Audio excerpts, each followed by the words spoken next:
In this video, we're going to be making Instagram Web 3.0 DApp on the Solana blockchain. I'll be showing you guys how to create your very first Solana smart contract using a program called Seahorse, which lets you write Solana programs using Python, which is insane. So if you want to learn how to make your very first Solana project using Python, I'll show you everything you need to know, including how to use your Phantom wallet and connect it to your DApp, as well as connect to the blockchain using an RPC node called QuickNode. You'll be using SolPG to build, deploy, and test your program.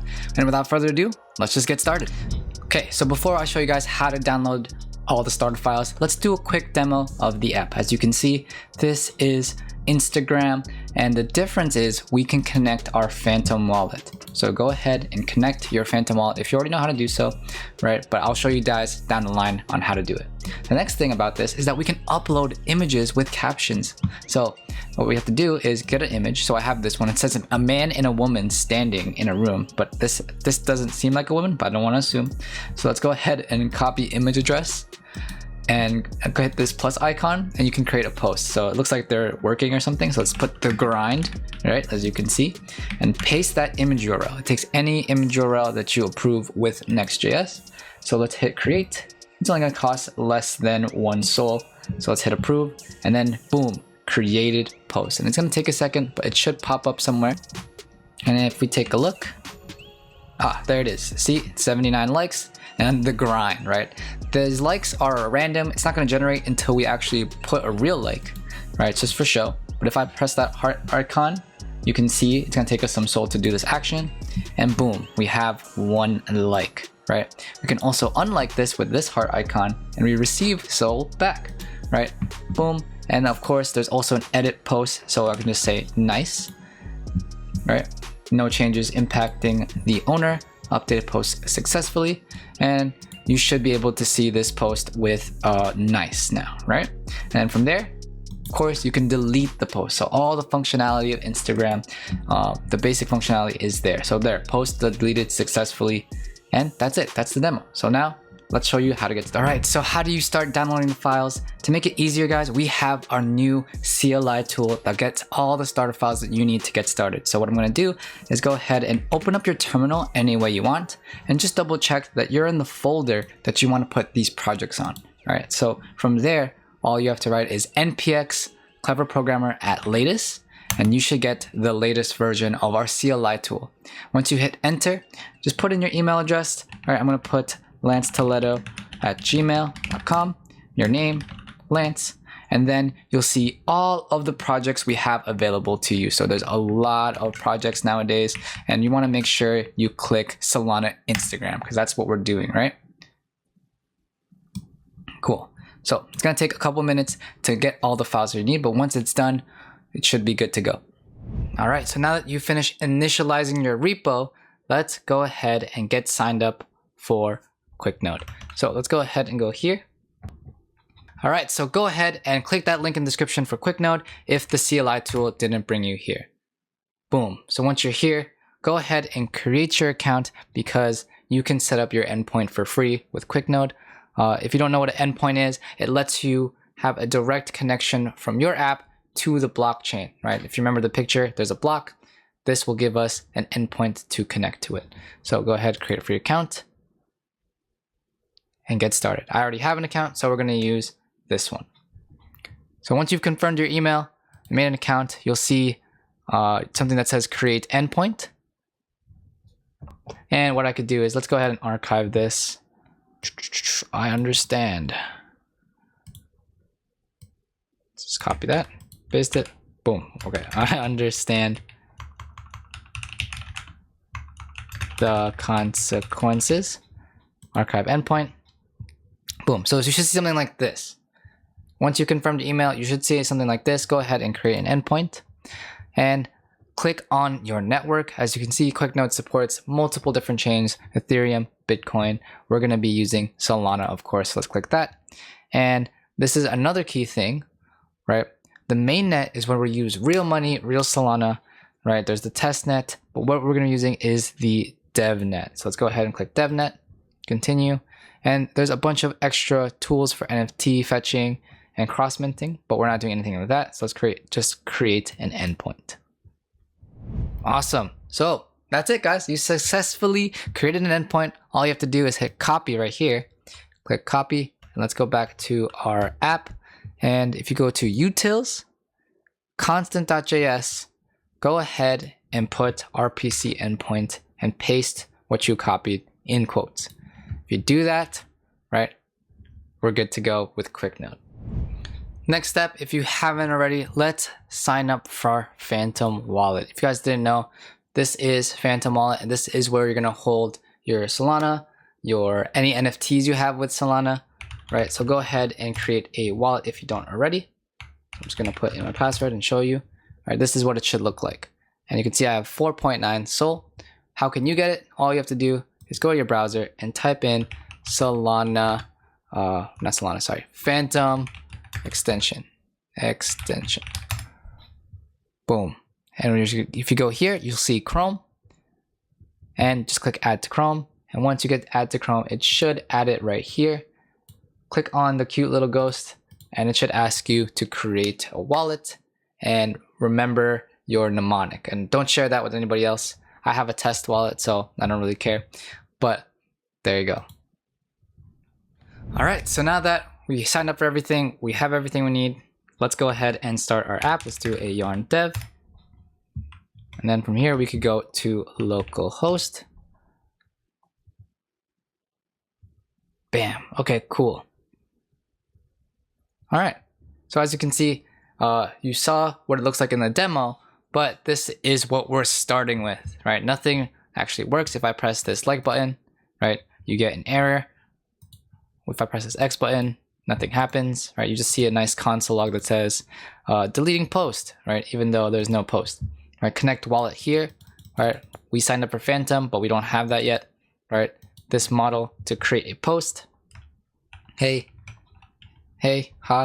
create, doesn't create anything, right? So the first thing we need to do, right, is let's figure out how to get our Phantom wallet connection going. So let's go ahead and do that. All right, so let's go ahead and switch to our code. Bring this down for a second, and let's go to our app. So I'm going to pages, and let's go to _app.js. You should see something like this, right? So here are our starter files. We're already importing the hooks we're going to use. This is for later, right? And now let's get our imports in. So let's get our wallet imports. So this is our wallet imports. Awesome. So for our wallet imports, we need to import the connection provider. Let's go ahead and do that. So we're gonna do it like this, connection provider. And we're also gonna get a wallet provider, right? All of this comes from a Solana package. So this should already be in your app if you use NPX Clever Programmer. If not, make sure you do a yarn add Solana. And this is wallet adapter React. Okay, so this is it. These are our two providers. Another thing that we're gonna need is the wallet modal provider. So when I click on the Phantom button, that nice modal asking which wallet that I wanna click pops up, right? Solana gives that to us. If we say wallet modal provider from, I believe this is from @Solana as well, @Solana wallet adapter React UI. There you go. Cool. So next, let's get all the wallets that we want, right?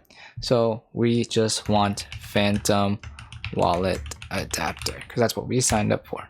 Cool. And if you have any other wallets that you prefer, right, you can add them here.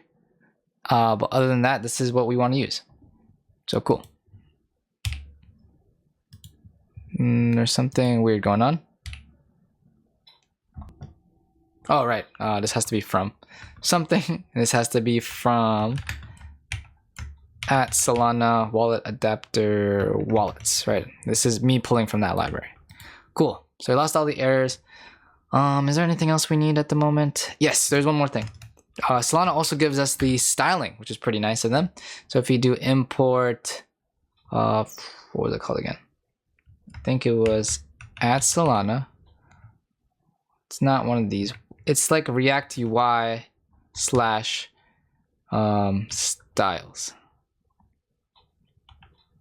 .css, something like that. Solana adapt wallet adapter react -ui/styles.css. So this will give us the styling of the button itself. You'll see. Cool. Now this is a use state that we need. There is an SSR error with next. This lets us fix it. So make sure you have that. We'll use it in a second. But what we need to do is let's take our providers and put it into our app. This component represents our entire app. So if I go in here, press enter, let's do the connection provider first. Connection provider. This can be closed. It's not self-closing. There you go. This is what I want. So let's take our app and put it within there. Press tab to indent it. And connection provider is going to take a couple things. Let's see. Yes. So it's going to take the RPC endpoint. Endpoint is equal to and RPC endpoint, right? This is the QuickNode endpoint that we got earlier. So since we put it in this and we're exporting it, it will show up right here. Okay. Next, there's a config that we need to add to it. This is where we have an object with an object, and we just say commitment. Yep, is semicolon confirmed. Cool. It's like our pre-flight checks. So config, boom. And the next thing is the wallet provider. So let's do the same thing. Wallet provider, not the modal yet. Put our component in there. Boom. Press tab. Okay, so what does our wallet provider need? Right?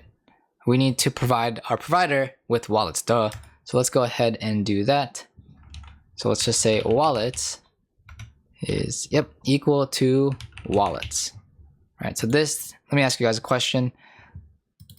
Does wallets exist, right? This would give us wallets as undefined, right? So how do we give the provider wallets? We need to create that object. So we can do that around here. Underneath this use effect, we can say const wallets. So now this exists, but we have to define it now is equal to use memo, right? Because we only want this to run once. And it takes in an anonymous function. And in that, we'll take an array, comma, let's put this right here. And inside, you can put all the wallets. So you say new phantom wallet adapter, right? That's the whole reason we have this here. This will initialize a new instance of the phantom wallet. And any wallet that you add after this, you do the same thing, okay? But again, we like using phantom here, so we're gonna keep going with that. Let's see, anything else? Let's add a semicolon here. For sanity. Yeah, okay, cool. So now wallets exists. Another thing I would like is there's an auto connect feature, which will, if you're logged into your phantom wallet, you have this, it'll auto connect it and recognize the wallet right away. Cool. And then underneath that, let's get the modal now. Boom. Okay. And let's add the component, indent it so it looks like this, right? It's easy to tell who the parent is, the child, the parent, child, boom. So what's with the model wallet model provider? It doesn't take any children. So what we're gonna do here is add some conditional rendering, right? I only want this component to load if mounted is true, right? So remember we have this to fix the SSR error. To ensure that, if I say if mounted is true, put parentheses here, then load the component. Awesome. So let's hit save. All right, so that is the app.js. So now let's move over to actually putting the wallet button. Alrighty, so next steps, right? We're in the app.js, right? If you see this component thing in line 42 for me, that is our app, right? So this is technically your index.js, right? So what you see here, everything you see here is the index, right? For example, if you look at this, this is all living within the index. So if I were to comment something out, let's do comment out stories, our stories component. If I do that, save, boom, we lost the stories, right? Everything lives here, right? So what we need to identify now is where is this button, right? Let me do it again. where is this wallet button, right guys? So if you saw that this was stories, right? Where do you think this wallet button here, right? If you said it should be something like a header, then you are correct, right? So if this is stories, right? There's something called layout, right? All of this, an index is living within something called layout. So let's go Control B and let's click on layout. So if I open up this components folder, you'll see a bunch of different components. That makes sense. What we want to focus on is this right here, layout, right? So let's click on that and bam, look what we see in layout, right? We see the wrapper and an app container with all the children within layout, right? Which is why all of this stuff is considered children of layout. That's what this is. And if I were to comment out header, all right, let's hit save. Look what happens. We lost the button. So that's how we can identify that the header component is where the wallet lives. So now I move a little bit faster now. Let's go to the header.js. Bam. And look, line 54, Phantom Connect button goes here. So how do we get the Phantom Connect button, guys? Well, the very first thing to do is let's connect it, right? Let's go ahead and connect our wallet by importing the wallet multi-button, which I did for you right here. So you just say import wallet multi-button. Cool. So we got the wallet multi-button. Let's go ahead and take it. All right. We can just get rid of this guy and just say, oops, and just say wallet multi-button, self-close, and save. So once we do that, look at that. And remember auto connect, it's already connected with me. So let's go ahead and disconnect, right? Let's hit refresh. And cool. So you're going to notice if I click select wallet, click Phantom, bam. That's it. Our user is connected with their wallet. Look how easy and simple that is. So if you wanted to know how to connect your Solana wallet to your app, that's how you do it. So now that's done, we can go ahead and X that out for now. And let's actually work on the smart contract. So you're going to go to beta solpg.io. Cool. All right, so we're here in the browser now. We are on beta.solpg.io. And if you didn't know, this is a browser where you guys can make and build and deploy your very own Solana smart contracts. And if you watched any of my previous videos, this might look a little bit familiar to you. What's not familiar to you though is look at the code. It looks slightly different from what you're used to, right?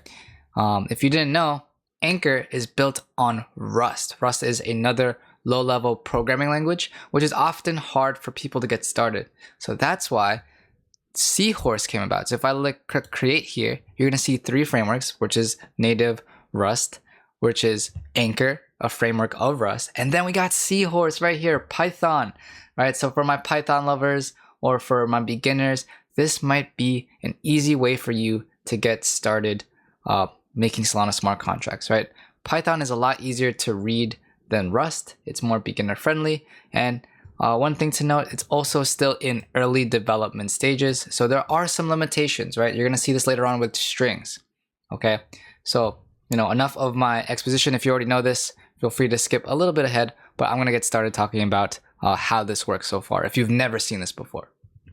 So if you've never seen this before, feel free to skip ahead and get started. But for now, for you guys, for you beginners out there, this is new, right? So you're going to notice the first thing right here, this is the program ID. Think of this as the address of where your smart contract lives on the blockchain, right?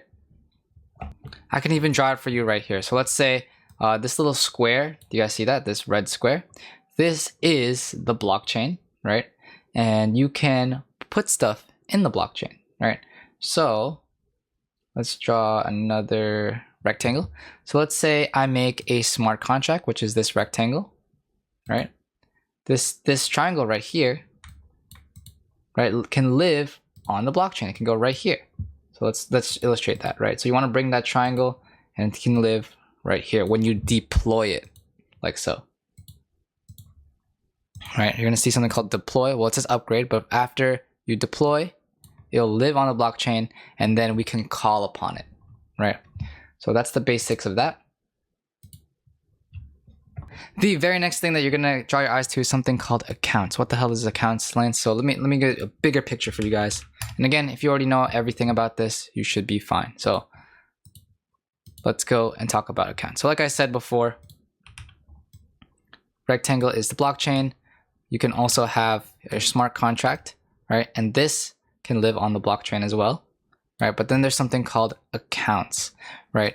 The closest thing for you guys on JavaScript or maybe even Python is that you can think of accounts as objects, right? So notice this class user. It's kind of like in JavaScript, like what is a class? Object for template for creating objects, right? So what do you think a user class is? Like if I ask you guys, what is a user, right? What are some properties of a user, right? It might be his username, right? And maybe his ID, right? Or maybe how many post count, right?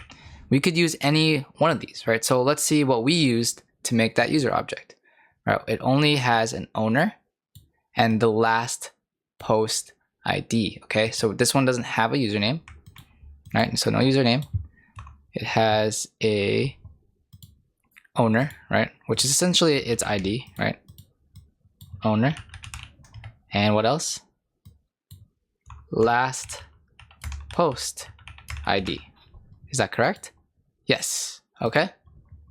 So every user is going to have the owner, right? An ID registered with it and the ID of its last post, right? So if I were to just create a user, let's say every circle is a user. So this is a user, right? Who's the owner? It's me. I'm Lance. And what was my last post ID if I just created this, guys? 3, 2, 1. You said 0? Nice job. Okay, so if you said 0, bam, we're in there, right? So this is a user, right? Technically, this is a user account, right? That's what we can call it. So when my smart contract, right, will have a function right here. This squiggle is a function, right? This function creates user accounts, right? So let's run this function on the chain. And when that happens, right, we will get a user account that lives on the blockchain, right? And how many user accounts can I create? As much as you can, right? The blockchain is not infinite, right? But it has a lot of space. But every time you take up space on the blockchain, right? Let's say I need another user account, you have to pay for that space it's taking up, right? So this is why every time you put something on chain, like when I deploy this smart contract, or when I add or create this user account, it's gonna cost me some SOL, right? It's gonna pay, you gotta pay for the space that you're taking up. And then let's say I want to delete a user, right? Once that user is deleted, right? It can just even press delete, it's gone. I'll get my SOL refunded to me because I'm not using that space. It's kind of like rent, right? Or you pay for the rent, the space that you take up. So that's the concept that I want you guys to understand. Okay, so that was programs, right? That was what's called accounts, right? And by programs, I also mean smart contract. All right, cool. So our program is going to create accounts, right? So what other accounts do we need? We have users. What other accounts do we need for Instagram? All right, so try to guess it. 3, 2, 1. Posts, right? That's the whole point of Instagram, right? Let's make posts. So, without looking at my contract, what is a post, right? How would you describe a post? Right, we did user. What is a post? Well, posts can have a what? An ID. Yes, I know. How about what else, guys? A post can have a caption, and I believe I called it title, but it can have a caption, right? What else does it have? An image, right? What kind of, if your Instagram post doesn't have image, it's basically a tweet, yeah? So let's see. I do not want to drop an image. Let's see what's up. So we have post, we have owner, right? So we need to know who owns the post. That's what we were missing. We need who owns the post. We need the ID, the caption, the image, and there was one thing we missed. It was the likes, right? So there we go. So there's also likes. Okay. So this is an overview of what we're doing in the Solana project. If you already understood it, feel free to skip ahead and just watch the build. But hopefully this helps you understand a couple concepts. And I'll be explaining them again as we go. But remember, our smart contract needs to be able to create a post, right, that will live in here. This is a post account.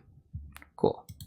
So again, just to prove it to you, this is a smart contract that I used. Here are our instructions or functions. And if I do a fetch all, which is super cool with Solana Playground, by the way, if I do fetch all, this is an array of objects, and every object is that circle that I drew, that user account, right? So this is the owner. His last post ID was 0. So how many posts did he have? 0. How about this guy? Last post ID 1. He has 1 post, right?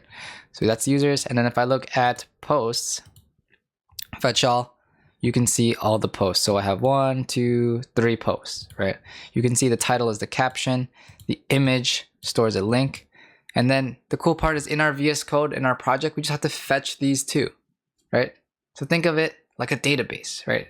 There's a lot more uses for the Solana blockchain, but one easy way for new beginners to get started is think of it as a decentralized database. All right, so that's my little spiel on Solana.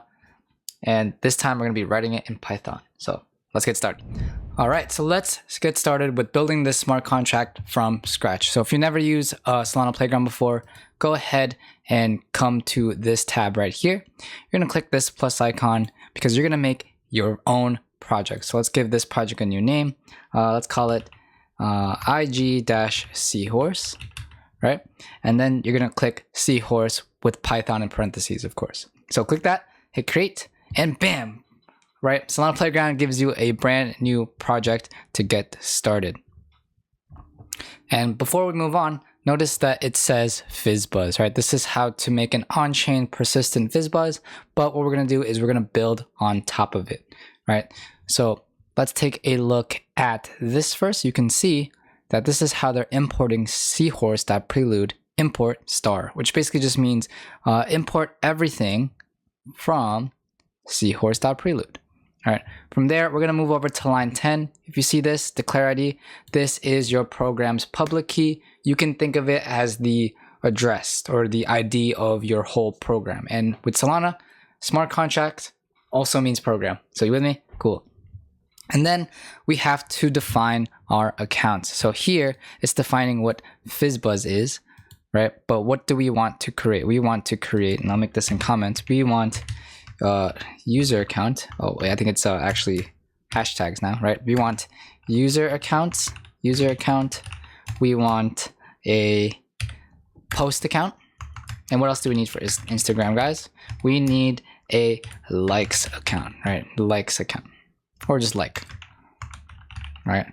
So we have to define which each of these are. So then we can use this as a template. So that's why it's nice that they gave this to us. So when making an account, right, you can just say class and then the name of the account. So which one is this? It's user. All right, you with me? Cool. Another thing that you have to do is put parentheses that it is an account. All right, so from there we can do a colon, and here this is where you put the properties. So remember earlier, if you watched that part, the Zeitboard where I'm drawing what the properties of a user are. What are the properties of a user? And we said we want something called owner, and what you saw here, where did we see the word bool? What does bool mean? It means true or false, right? So this colon, after this colon, we have to tell our program what type it expects, right? This is kind of standard with Rust and with Solana. So owner is going to be a public key. So you would write pub key like so, okay? So that means when I get the owner property, I'm going to expect a public key, and a public key is a set of letters and numbers very similar to this, because this is our program's public key. So there's a lot of, if you're new, just try to get unfamiliar with the terms and how we're using it, and then you can dive deep into what it all means. So what else? So what else we need is last post ID, right? Because we want to keep track of how many posts does that user have. when I was fetching the post earlier, or the user account, you saw that some posts had 0 and some IDs had 1 because they had one post. So what is the type, right? Usually you'd probably think number, right? But for this, you're actually gonna say U64, right? Which means unsigned integer and 64 bytes, right? So don't worry about that, but just know that this is a number and this is how big the number it gets, right? We can expect that. That's a simple way of looking at it. And that's it, that's the user account. All right, so let's try to make an account for posts. All right, so pause the video, try it yourself if you think you can do it. If you're not too sure, you need a little bit more help, do it along with me. So again, you say class and then the name of the account that you want, and then define that it is an account, followed by this colon right here. From there, now we can write the properties, right? What are some properties of the post? 3, 2, 1. You said owner? Okay, yeah, you definitely said owner, right? You didn't say anything else, right? Because you are a genius. So what type does the owner expect? I would say pub key, right? So from there, what else? It's gonna take an ID, right? It's gonna take an ID, which we can also say is U64, right? From there, we can say likes, right? Every post has likes, and that can also be U64, okay? Cool. And then from there, let's see what else. There is the image, of course. And the image is very unique because with an image, I don't expect a number. I don't expect a public key. What do you usually use when it's image? Yes, a URL, you got it. But more specifically, it's a string, right? So from there, we can say image and title. We could write caption, right? Or we keep a title. Right, you can name this whatever you want, but I'll write title because that's how it's set up in the starter files. So I'll say title and write str for string. Okay, so that's our post account. Now we need a liked account, right? So for the like account, again, pause the video or skip ahead if you know how to do this. Try to do it without me now. Ready? Let's go. Let's race. So you write class like. I say account. I say account colon. And then properties of a like, which is just going to be the post owner, which is going to be pub key. All right, post underscore ID. Right, what's the post ID of the one you're liking? All right. So notice how this like account isn't directly tied to this post. It is it's going to reference it. So from there we can say the liker is pub key. Cool. And with that, we got all the accounts up and ready to go. So what we can do is we can erase FizzBuzz now. All right, so the next thing that we need to do is make our instruction. So if you don't know what an instruction is, think about the concept of a function in JavaScript, right? If I had a function called init for FizzBuzz, what do you think it does, right? It initializes the FizzBuzz program, right? So FizzBuzz.init, even if you don't know exactly what that means, it makes sense, right? It's initializing FizzBuzz, right? How about something easier, right? Let's say we had a function named doFizzBuzz, right? What do you think that function does? It's literally in the name. It's gonna do FizzBuzz. It runs the FizzBuzz logic, as you can see here. So we need to start thinking about, as developers, right, is what instructions do I need? What instructions do I need for my app? All right, so that's why I opened up localhost in between there. As you can see, let's think about it, right? What are the features here, right? I should be able to create a post, right? This is how we're creating a post. I should be able to click this and edit a post. I should be able to like a post, unlike a post.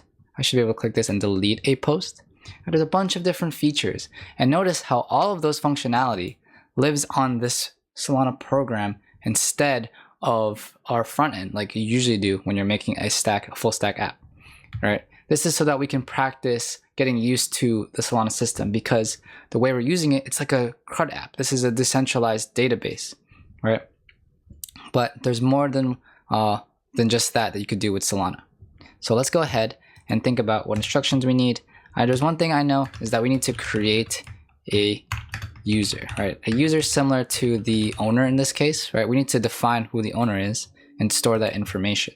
Otherwise, if ch3k made this post, right? I'm logged in, Should I be able to add to Rafe Kazi's post? Should I be able to delete his own post? No, I shouldn't have permission to that. So that's why we need to create a user, right? We also need to create a post, right? We also need to do what, guys? I want to be able to edit a post, right? Edit post. Okay, sure. Can we delete? All right, we should be able to delete post. Okay. So edit, it's like update if you think of CRUD. It's update. And lastly, this is a feature. It could be like post. All right, so we're going to use the accounts we set up and integrate them with our instructions to do what we need them to do. Okay, cool. So let's get started with the first instruction. So with the first instruction, how do we start writing it? Well, the first thing that you're going to need to do is literally write at instruction. All right, that's how you define this is a function, or this is my instruction, I mean.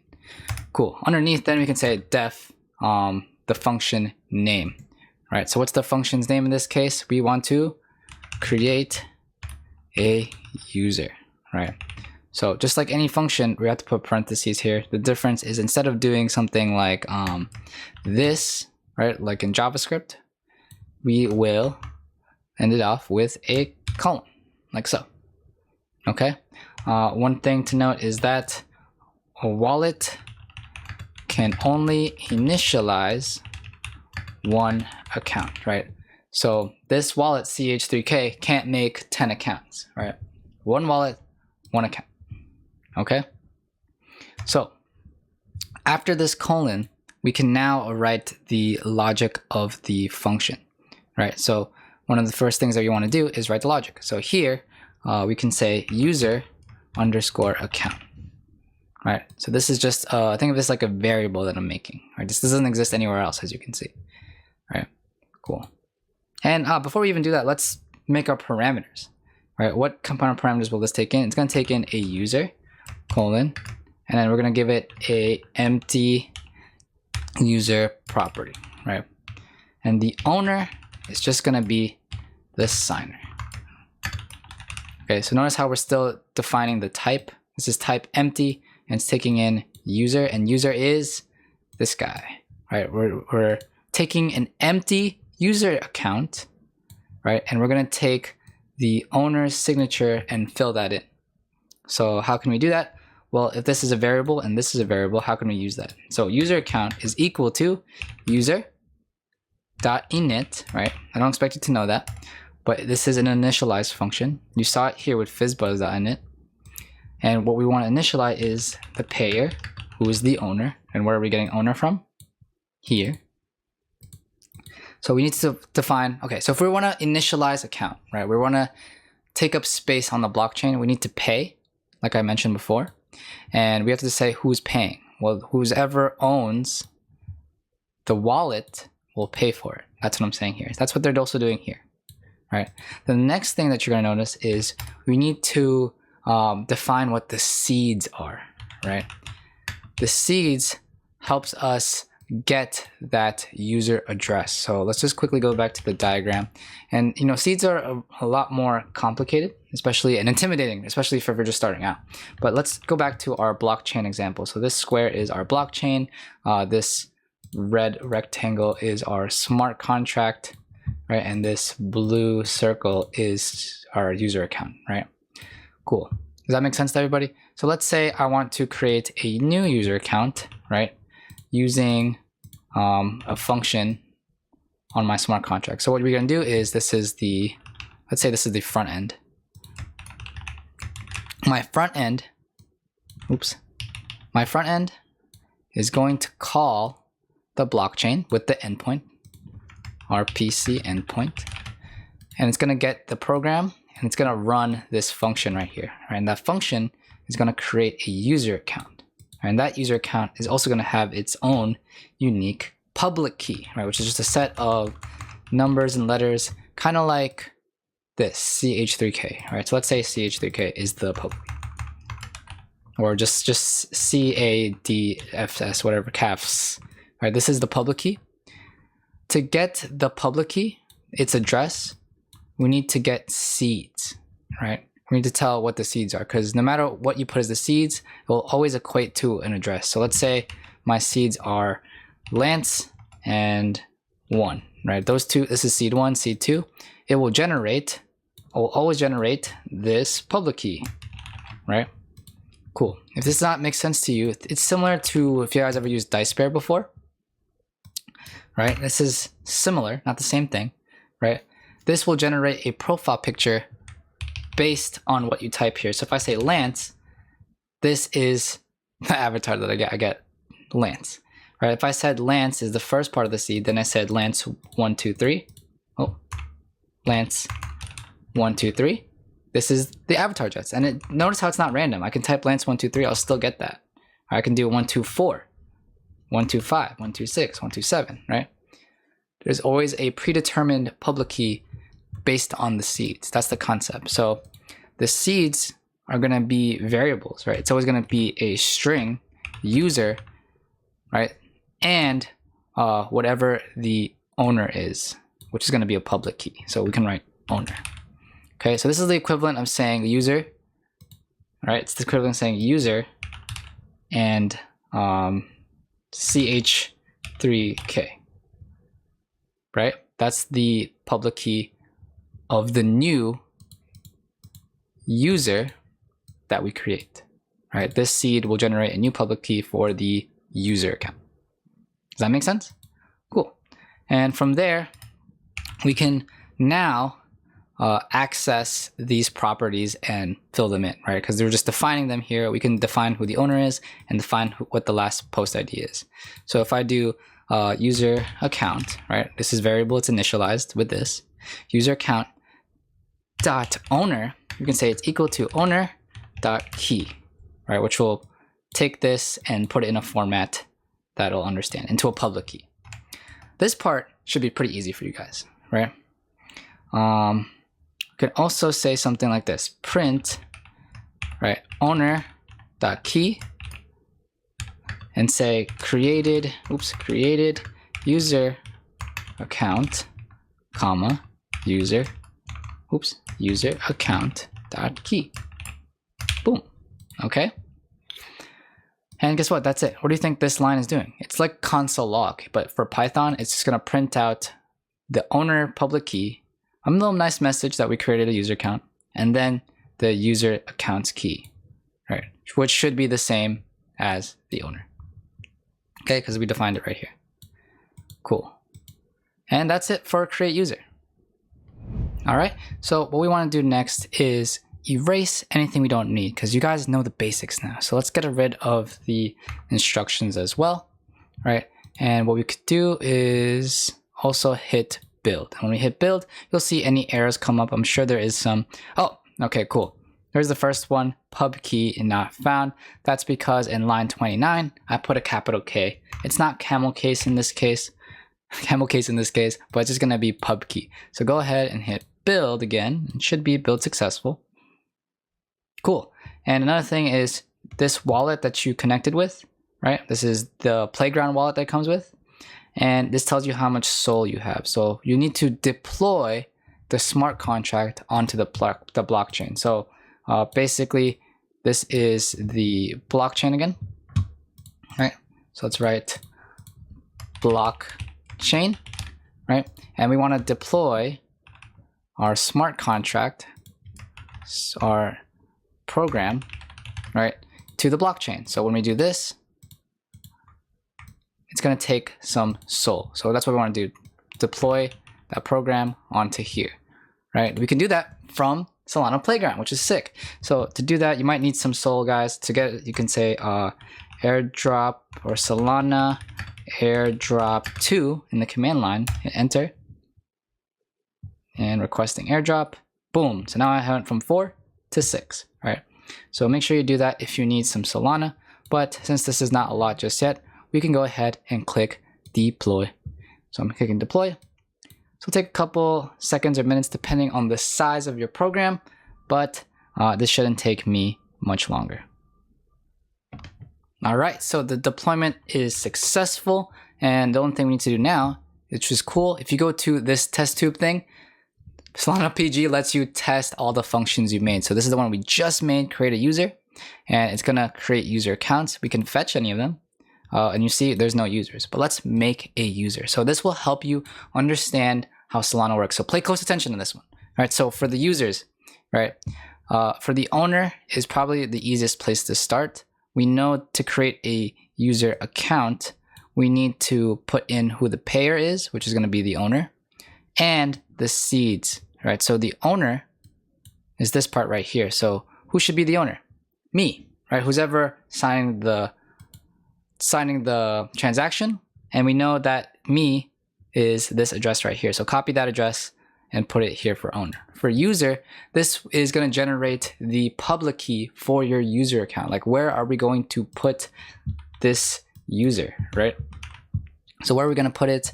You need to pass in some seeds. So the first seed is what? User. Right, remember Dice Bear, we have to write user. All right, so let's write user. And let's make sure it's a string. And add another seed. And what's the type of the second? What's the type of owner here? Public key, exactly. So that means we need to grab our wallet address again. So we can click this wallet tab right here and click copy to get the address. And then go to seed 2, paste your public key, hit generate, and this 4SQ is the public key of our user account generated from the seed. Right? And if all of that is correct, this test should pass. So let's go ahead and hit test. Hey, create a user pass. So that means a function that we wrote together, this one right here, was able to create a user. Let's see if we're right. Fetch all. Bam, right, let's go. You did it, guys. You made your first instruction using Python, right? And hopefully all of this makes sense so far, right? You're literally writing Python code on the Solana blockchain, and this is brand new technology at this moment of recording this video. So I hope you guys are excited as I am, because there's a couple more functions we need to do. But that's it. We have our first user right here, and just like I said, the public key of this user account is 4S, right? And in the account itself, we have the owner and the last post ID. Amazing. All right, let's do the next one. So now that you guys made your first instruction, I'm gonna go a little bit faster and do the tests all in one go. All right, so if you need to pause the video at any point or go back, feel free to do so. But now we're gonna get moving. So let's create a post. How do we create a new instruction? You just write @instruction. Okay, how do we define the instruction? We say def for define and create post. All right, cool. Parentheses here to set up the parameters, and then the colon is going to mark the next part of the function, or the logic of the function. But within the parameters, what do you think we need to create a post? Well, I know I need a post, I need a user, I need the owner, that would be nice, I need the title, the image, and the post ID right here. So the thing that we're missing with this is the types, right? We need to put the types of all of these things. So post, it should be an empty post, right? Because when we create a post, this post account that we wrote up here should be empty. And I'm sorry, guys, let me put this down for you. How's that? Can you see it? Cool. So you can see it now a little more clear. We want to create a post. We're getting the empty post account as the type. For the user, when we're creating a post, is there going to be an empty user? No, we have a user now. Right, that user that we pass in is the one creating the post. The owner of it is going to be the signer. Okay, the title, this is going to be a string that we discussed before, and the image is a string, and the post ID is usually going to be a number. Okay, cool. Now, time for the logic. Okay, so for the logic of this function, we're just going to write assert here, right? Because what we want to do is do a couple checks, right? We want to check that the user.owner, right? We can access from here a user account. If we do .owner, we're going to get a public key, right? I know that because of the way we built this.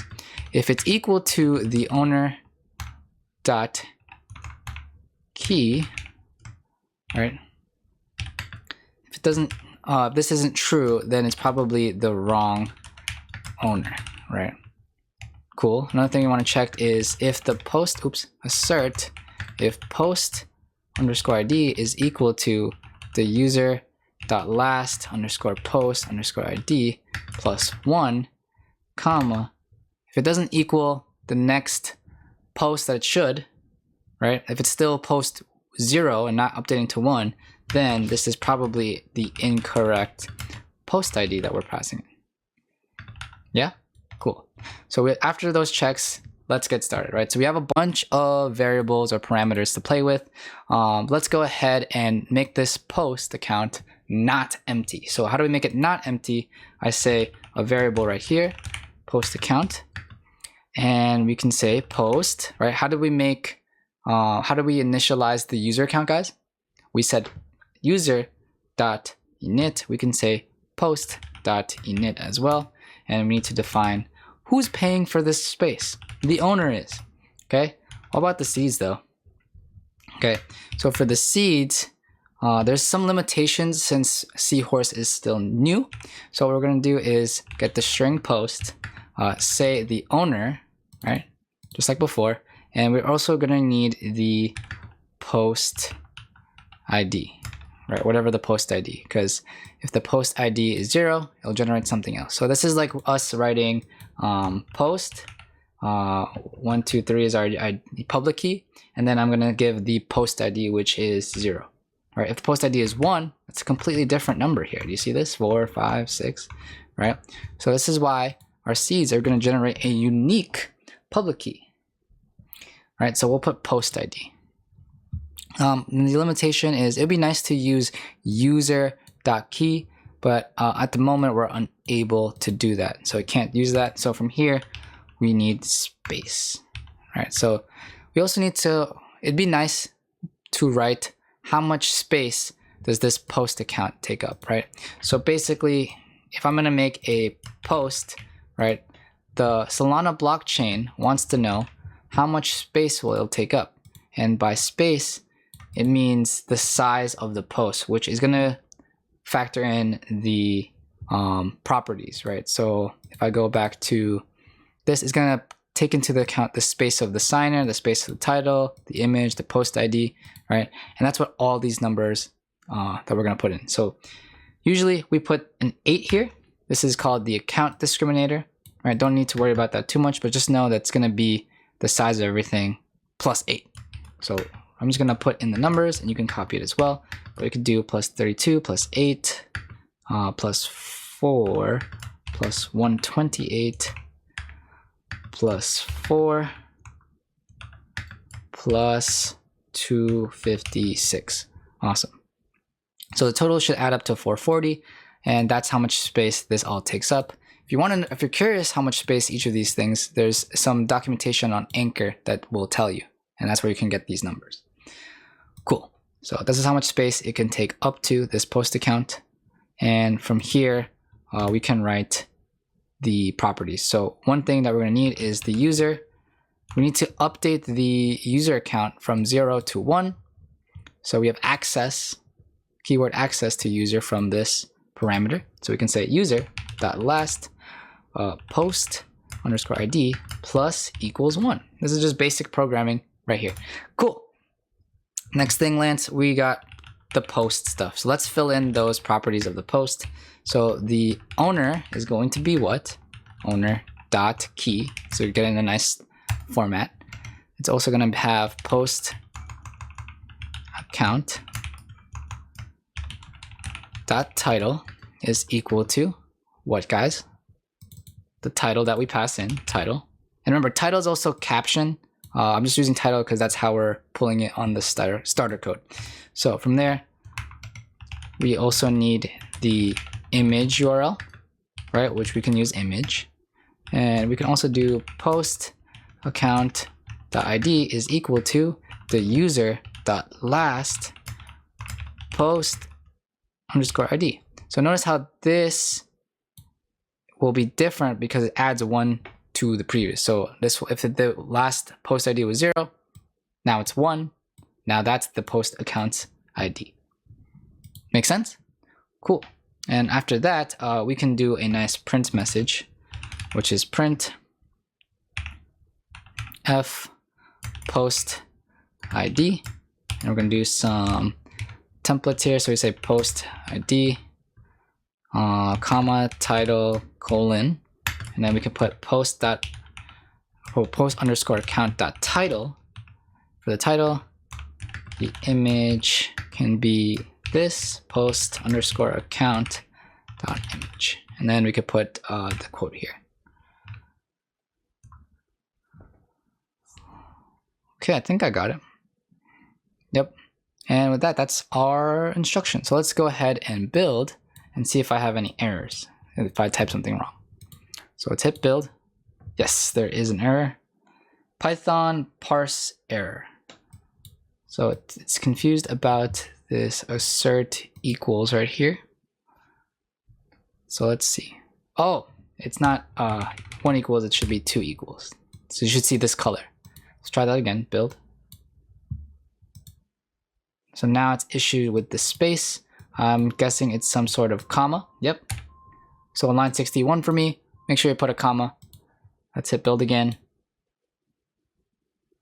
Build successful. So I completed all the errors. Make sure you don't have any errors and type in and make sure it says build successful right here. And the cool part about Solana smart contracts is that you can upgrade it.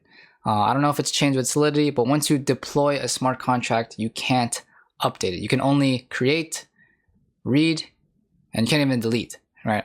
You can't delete any programs that you upload, but you can update though. So you can press this upgrade button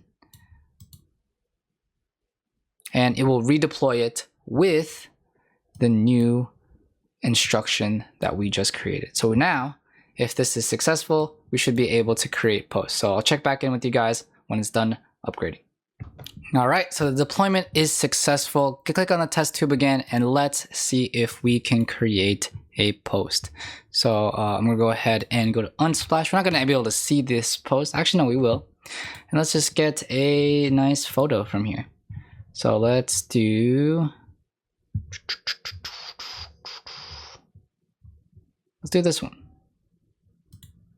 Let's click this one, copy image address, and let's go in here. So the title, and remember this is caption, is new me, who this, right? So let's do the image, let's paste that image URL, the post ID, right? It should be the current post ID that I passed in, and post ID is user last post ID, which is gonna be 0 for now. Okay, so now for the accounts, right? For the user account, we do have a user account already, and we can fetch it right here. So this 4S right here, double click it to highlight it and hit copy, and then we could paste it for the user. For the owner, this is my wallet, so let's do my address. And for the post, this is the one we generate from the seeds. So it's just gonna be the string post, and then the owner, right, public key, and then it's gonna be your address, so we can copy that. Right, mine's 63, yours might be something else. And there's one more, it's gonna take a U64 number, right, because that's what post ID is, and I said it was 0. So let's go ahead and generate that. So let's hit generate, and there you go. FPW is my post account's public key, if this works. So let's see if it does work. Let's hit test, creating post. Failed to get recent block hash, so it just failed to fetch. So, oh, see, we're getting a connection error. So if this happens to you, make sure you try testing out by doing another endpoint in the devnet. So we have this Genesis Go, right? So now we can see there's no fetching errors of our transactions. Let's hit test again. Oh, with unauthorized signer or writable account. Okay. Saying we don't have permission. All right, so here's what we'll do instead. We're going to build again using the other RPC endpoint, because that one is getting some issues. And I'm just gonna upgrade again real quick. And then we'll just try the test again, just to make sure it's not the RPC endpoint that's giving us issues, that it might just be my code. So let's go ahead, redeploy, and we'll test it again. All right, so let's try this again. Let's go ahead and create a post.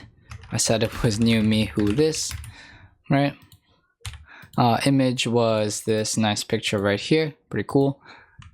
Paste, post ID 0, post is from seed, which is post, add seed pub key, which is the owner, which is me, plus u64, which is post ID, which we're passing in, and it should be the same, which is 0. So let's go ahead and hit generate. And now the user is the user that we fetch from here. Let's go ahead and do that. Can I paste it? Yep, 4S. Owner is me. And now let's hit test. Program failed to compile. So that's a different issue than what we were getting before. All right, so after some troubleshooting, I realized that we forgot one more piece. I forgot.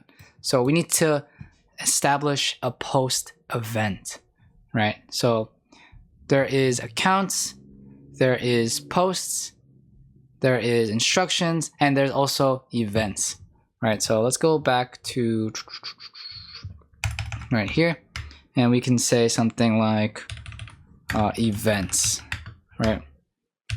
Cool. So events are essentially the event of a new post happening, right? So to define an event, and again, because this is new, right, I want to put a note here, is that we're not able to pass string values in events just yet, right? Because in this current model of Seahorse that I'm recording, that's still being worked on.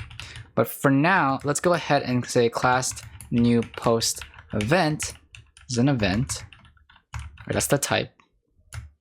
And then the owner is pub key, and the ID is u64.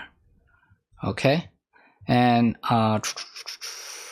when we do this, we can say it's going to run an instruction called init, and it's going to call itself the owner, which will have a pub key and an ID of 64. Okay, of not just 64, u64. That looks more right. Cool, and then it says self.owner is equal to the owner, and self.id is equal to ID. And that's the only thing we can do for that for now. And this should help with our error. So it should trigger. So I built that. No issues with the event itself. Now let's call that event within this post right here, right? So underneath this print, we need to emit that event, new post event. So how do we do that in the function? Well, we're gonna say new post event is equal to new post event, right? Which is gonna have all the parameters, the post account dot owner, and comma the post account dot ID actually. Cool. And then we can just say new post event dot emit to emit that new post event. So again, creating that instance with these parameters, and it's going to run this event, which is going to run init. And after defining it here, we're going to emit it. So if I build, there shouldn't be any errors. Cool. Unnecessary trailing semicolon.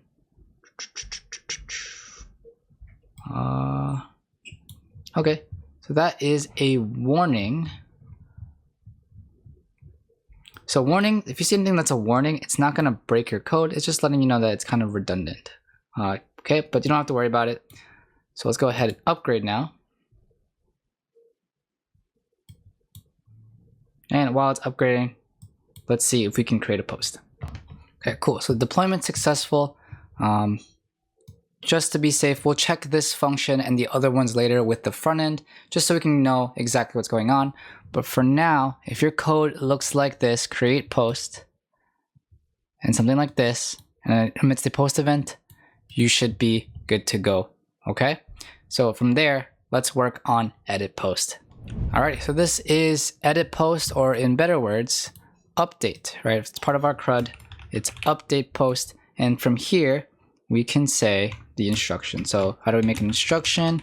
At instruction. Then we can say def update post and then the parameters, and then colon. So that's how you set up the function. What kind of parameters does it take? It takes a post, it takes an owner, it takes a title, and now let's define all the types. So post is a post account, right? Because when you update a post, you're updating the information inside a post account. The owner is going to be the signer, which we know, and the title is going to be str, because the title is the caption that you're updating. So when you update a post, what are we really doing? We're updating the caption, or in this case, the title. So again, there's some checks here we could do. If the post owner equals the owner.key. Right, if that is not true, then it's probably the incorrect owner, right? And then if it is, we're gonna put the old title is this post.title, and that the new title is comma this, the title that we pass in. So we can take our parameters and use them for a function. And when we update a post, so let me take out the Pringles here and print.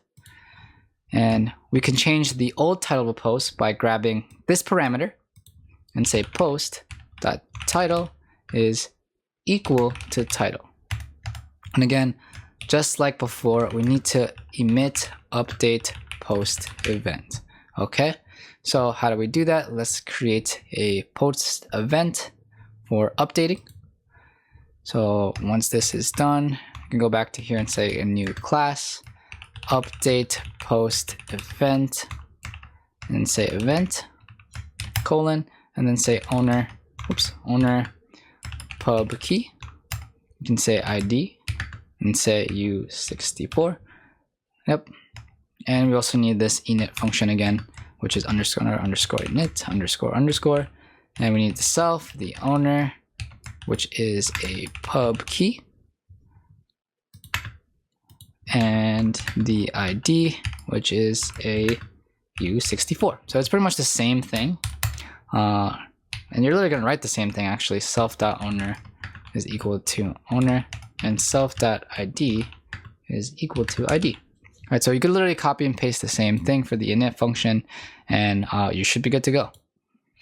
So for the update post, it's pretty much the same thing. Let's just call it.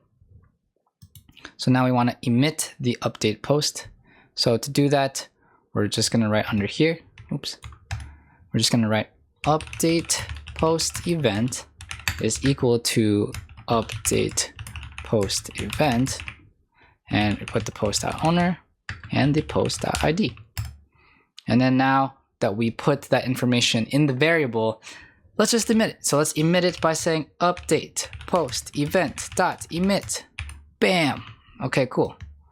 All right, now we're emitting the post, and let's go ahead and build, check for any spelling errors or anything weird that I wrote. Yep, we still get the unnecessarily trailing semicolon, which is fine, which I don't know where that is, but once I do, I'll let you guys know and erase it. But for now, there's no big warnings, so we're good to go. So that is update post. So we have two more: delete post and like post. All right, so what we want to work on next is deleting a post. So let's go ahead and get started. All right, so by this point, you should know how to set it up. We say add instruction and then define the function of delete post. All right, so what does delete post do? If you remember our app, if I press this X button, it should literally remove this post from my front end. And to do that, we don't necessarily delete anything off the blockchain.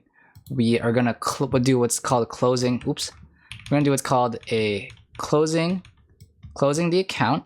And when we close the account, it gets removed, right?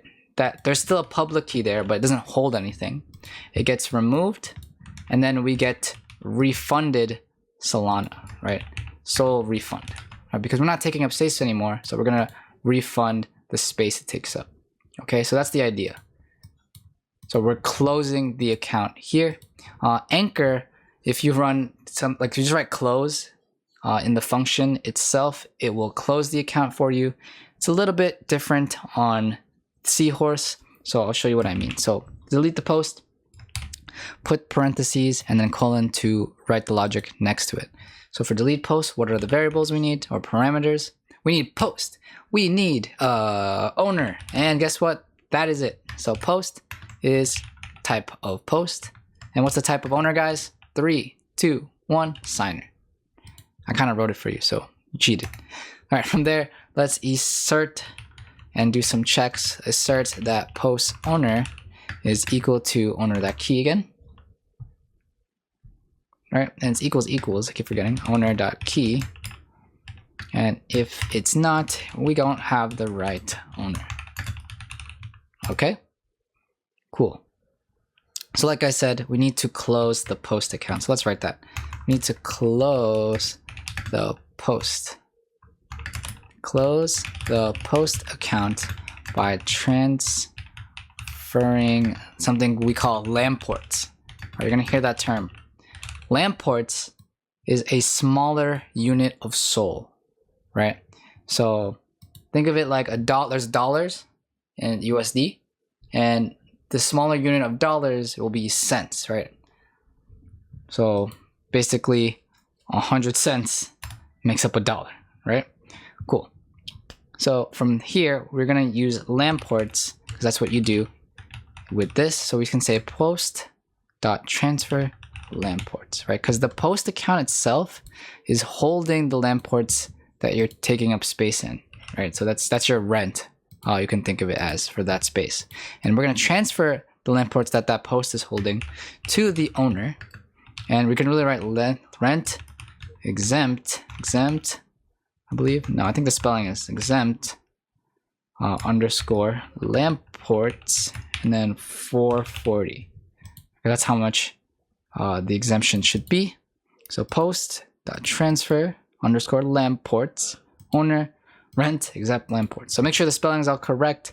And from here, you know what to do here. This is just emit the delete post event, which guess what? It's the same thing pretty much. So you can just say class here, delete post event, parentheses event, colon, and guess what? You're writing owner.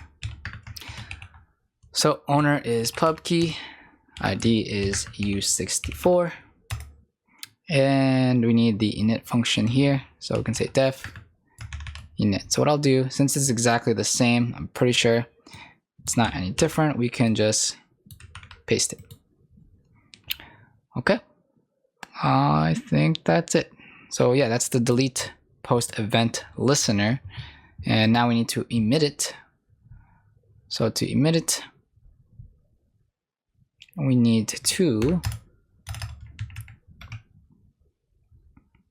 what did I do again? Delete post event, like so, equal to delete post event, and then post.owner, post.id, and then delete post underscore event dot emit to emit the post event that we stored in this variable. And that's it for delete. Cool. So let's see if we get any big errors. Yep, there's one. Rent exempt LAMP ports not found. Okay, that's interesting. Post.transfer LAMP ports, rent exempt LAMP ports. Okay, so after some troubleshooting, I realized what's wrong with this, because I'm gonna go down here.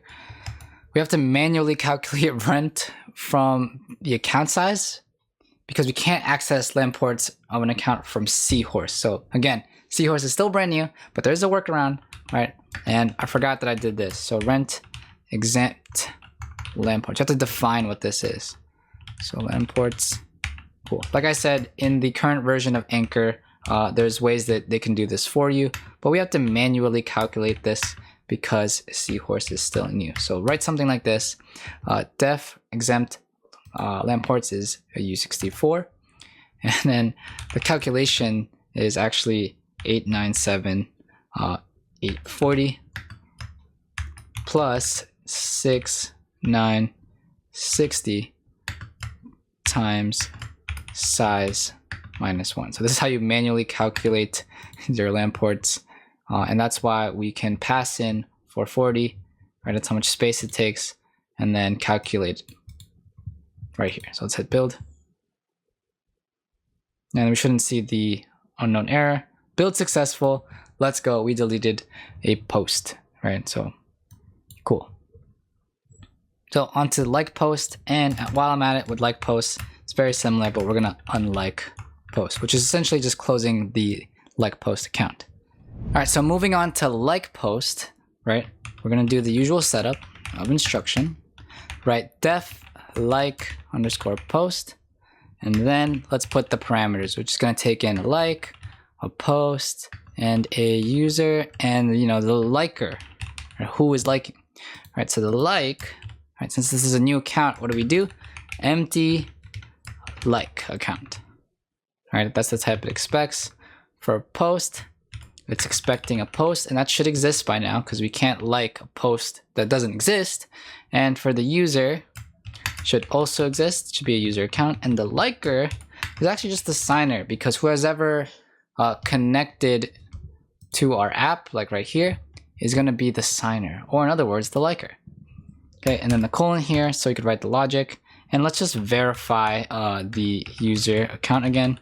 So if the user.owner is equal to the liker.key, then we have the wrong liker. All right, if that's not true, I got the incorrect liker.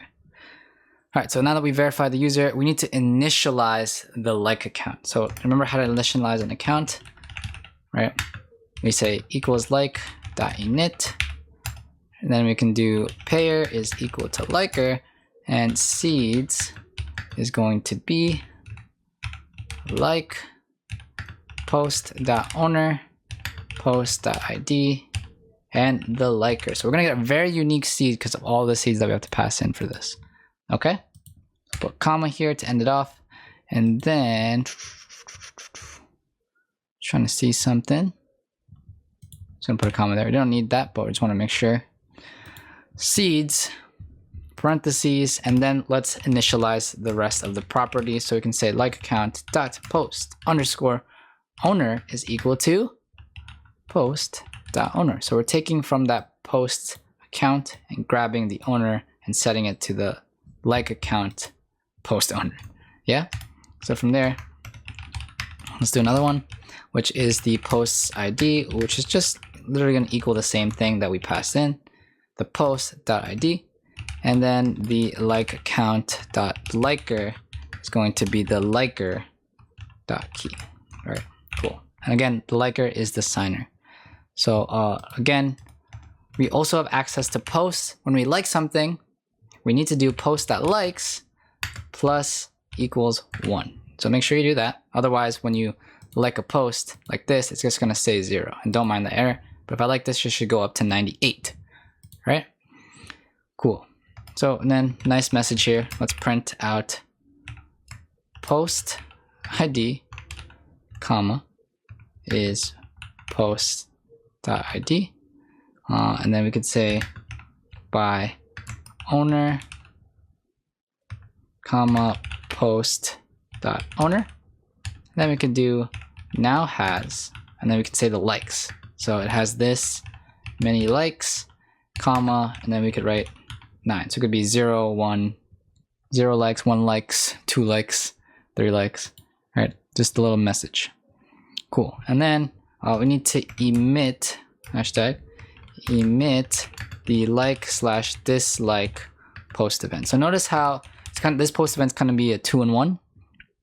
So we can make that down below here. And say class like dislike post event and the type of event. And from here, let's say owner pub key. Can't exactly copy this one because it's slightly different. ID U64. And the reason it's different, guys, is because it's taking in likes. So likes U64 like so. And then the init similar, but we need to add likes in there. Self owner pub key, comma, this one needs the ID, of course, U64, and don't forget, like I said, add the likes. So U64 init, bam, thank you ma'am, self.owner is equal to owner, self.id is equal to ID, boom boom, and self.likes is equal to likes. Cool, and then keep this manually export thing. And now let's emit that like to dislike event. So I'm thinking back, yes, it's like this. Same thing, so it's gonna be like dislike post underscore event is equal to like, such a long name, right? Like dislike post event. So it's gonna take in post.owner, post.id, and comma post.likes, which will be updated because we added +1 right before this. Cool. And now let's admit it. So we can do like dislike post event is equal to, or not equal to, sorry, dot emit. Boom. Okay, cool. And that is the like function. Let's hit build. Oh, it's the assert thing. Forgot the double equals. Boom. And then the seeds, comma, after pair 108. Don't forget that. Build again. Python PySarah 116. Post ID. Oh, the comma should be after the quote. So again, there's a lot of misspelling. It's normal. Just double check that. And we're building now. That's a good sign usually. Let's go. Build successful. Let's move on to unliking a post. And don't worry, we're going to test all of these later on and come back if we need to. All right, so last but not least, we have unlike post, or since I was calling it dislike post, we'll call it that too. So we're disliking the post now, and let's set up the instruction like so. So instruction def dislike post. Okay, and what parameters does disliking a post take in? It's going to take in the like account, right? Because now we have a like account, right? We want to close this essentially. Like post, which is expecting a post account. Like what post are you disliking, and who is the disliker, right? The disliker is the signer, who's ever logged in at the time. And a couple checks here. Assert like dot liker is equal to this liker key. You want to make sure that they're the same, otherwise it's the incorrect disliker if it's not the same. So it's assert like dot liker and then equals equals, yeah. Oops, not minus equals, equals equals. All right, another assert here, which is a like dot post underscore owner, right? Just making sure that the person logged in is the liked, the posts that has the like is the same as the owner, otherwise it's the wrong one. This one's less likely to happen, but it's a good check. Post owner.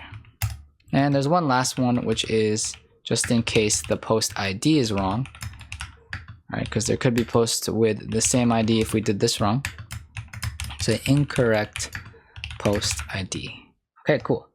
So just like with deleting the post, we want to close the like account, right? So we want to, like I said, hashtag close the like account by transferring lamp ports to the owner. Okay, and again, we have to do this manually, but we set that up here, manually calculating how much lamp ports we need to send back, and we can do like that transfer lamp ports. The disliker, right, is the owner that we're going to transfer to, right? Because the disliker, if he's closing his like, removing it, he needs to get his rent money that he paid back. So it's exempt lamp ports, and hit the space of the like is about 80. Again, we have to manually put this in here. And what else do we need to do? If we dislike something or unlike something, we need to post.likes minus equals 1, right? Because the count should go from like 10 to 9. Right, that should make sense to you guys. And let's take this similar message here now, copy and paste to save time, because now this post has, because we don't have owner anymore, this post ID blank now has blank legs. Okay, that makes sense. Cool, and now we need to hashtag emit like this like post event, right? So this is exactly the same as the other one. So we can copy it. Let's copy it and paste it like so. Got our events here, like this, like, boom. So let's take this back. Let's hit build. Let's see what errors I got. The 124. What's that 124? Oh, don't forget the colon, because every function needs this colon right after. Hit build. Okay, that's a good sign. And build successful. All right, cool. All right, guys, we did it. We completed the smart contract, right? We didn't get to test all the functions. We know we can create a user, but now let's take this smart contract information and let's finally get back to our app. Okay, so time to get back to the connection of our front end and our Solana program. So don't forget to upgrade this and make sure you have enough Solana. Looks like I do, so it's going to deploy. Yep. Awesome. Alrighty. So now it's fully upgraded with all the new information. I'm going to go ahead and clean out just these two tabs here. And going back to our app, we can pull up VS Code again and actually make this guy a little bit smaller. Let's do something like this, right? And we can do something like this. Cool. All right, so we have both side by side now, and let's talk about a few things. So the key thing to get started, right? The key thing is go to utils and go to constant.js, right? Notice how if I do Control B here and zoom in a bit, notice how we need the program ID here. So this is where you come in. You're gonna go to Solana Playground. You're going to take a look at what your post ID is or your program ID is, right? So your program ID is this right here. So copy that and you're going to do something for me. You're going to say new public key, right? Because we imported that from Solana, parentheses, quotes, and pass in your program ID. Oops, it's not in quotes. Boom. Okay. Now we have the program. This is us using our RPC endpoint, which is this, placing it where we need to, and now storing our program ID in this variable and exporting it. So that's one of the first things you guys should do. So the next thing we have to do is use this program ID to get that information, to get the program, right? So for now, I'll minimize this, and then we can make this bigger for now. And let's start on working on that. So if you press Control B or Command B, what you want to look at is program.js. Right, you also need the idl.json, but if you did everything the same as me, right, it should be a similar IDL. Cool. Same thing, go to program.js, and this is where the majority of code is going to happen, right? We need to make a function that's going to grab the program from the blockchain so that we can use it, right? So look at this code right here, import program ID from constants, right? So we're grabbing this right here, right? So now we need to use it. So let's do that. We're gonna do normal JavaScript functions now. So I hope you're ready. We're gonna say, or before we export, let's do const get program, right, is equal to an arrow function, right? So we wanna get program, right? And what we wanna do with this is we need a connection, right? And we need a wallet, right? So anytime I run this function, we're getting the program. Next is const idl is equal to require parentheses quotes idl.json, right? So again, you can get your new idl.json, right, by going into your Solana Playground, going into here and do export IDL. But if you did everything the same as me, it should be very similar. Okay, so that's how you get the IDL. If there's any errors, this might be where it is, but I think it should be fine. So make sure you get the IDL.json stored in a variable like so. Let's get the provider, which is provider is equal to new anchor provider, right? So that's where we're gonna get this anchor provider. And it's gonna take in connection and wallet, which is the two parameters we passed in, and anchor provider dot default options. Okay, and that's it for provider. And then we can say const program is equal to new program, or new instance of a program, and do IDL program ID for the address and the provider. Right, so then we return program, and this is what lets us see into our Solana program and access the functions. So it would be like program dot whatever, and we can use it like that. So that's get program. And what I was erasing before is export, because we want to export that function and use it in other places. All right, so that's the first thing that we need to do. Let's hit save. And now that we can get the program using this function, let's actually use it. So if I want to use it, let's do Control B again, and let's go to the state folder and go to global.js. All right, so here we are going to use our context and create a custom hook out of it. Right, so if you don't know what context is, all right, let's bring this guy back. Let's bring Zeitboard back, because I actually do need it.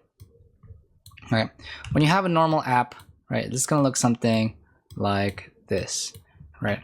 So this is the parent and it has two children, right? So we can say this is the app.js and the app's child is the index.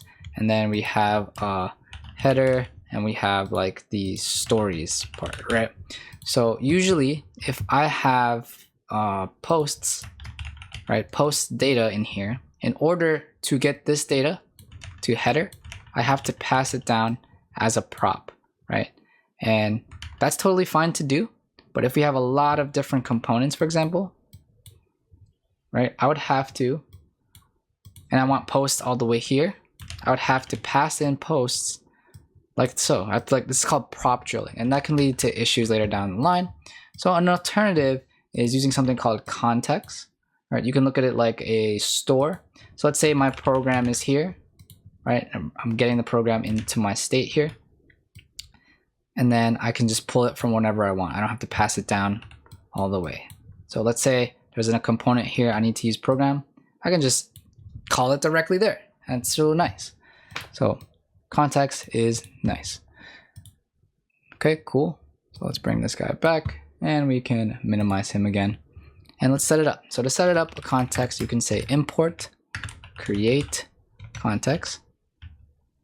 Okay, and while we're here importing stuff from React, we can say use callback, right? So we don't have to recall a function over and over again. Use effect and use state. Okay, hit save. And from there, we can import get program from utils. And we're gonna get a bunch of other things, but this is fine for now. Okay. We're also gonna need, what else? We're gonna need import the Lamport's Poor Soul from Solana Web3.js. We'll use that later. And another thing we're gonna need is import toast from React hot toast. All right, so this is that nice notification symbol. So we have a nice visual to see if something worked or not. Okay, cool. So how do we create this context that I'm talking about, Lance? I'm glad you asked. We're gonna say import const global context is equal to, not use context. We wanna create it first, create the context. Cool, and our context is gonna be a lot of different things, but we can just set them all up now. There's gonna be something called is connected And a lot of these are going to be set to null at first, but they will have definitions to them later. So just follow along with me. The next one is wallet. Next one is has user account, right? Because we want to check if they have a user account or not. No. Oops, not JR multimedia. No. Posts. No. Fetch. Posts. No. Can't forget the commas. Pretty much all the functions. So create user. No. We want to create a post. That's no. Update post. Okay. Comma. Delete post. No. And again, if I'm going too fast, feel free to pause the video and copy along what I have. So let's do like post. No. And dislike post. No. Alrighty. Okay, cool. So we created the context, right? So this is global context. Create context. And now let's set up our state. So our export const global state is equal to whatever children we pass in, which will come into play later. Children. And set this to an arrow function. And let's get started on that. So we want to deal with the program, right? So let's do const. Let's make a state and say const program set program is equal to use state, right? So this is going to help us. What we're going to do is get the program, right?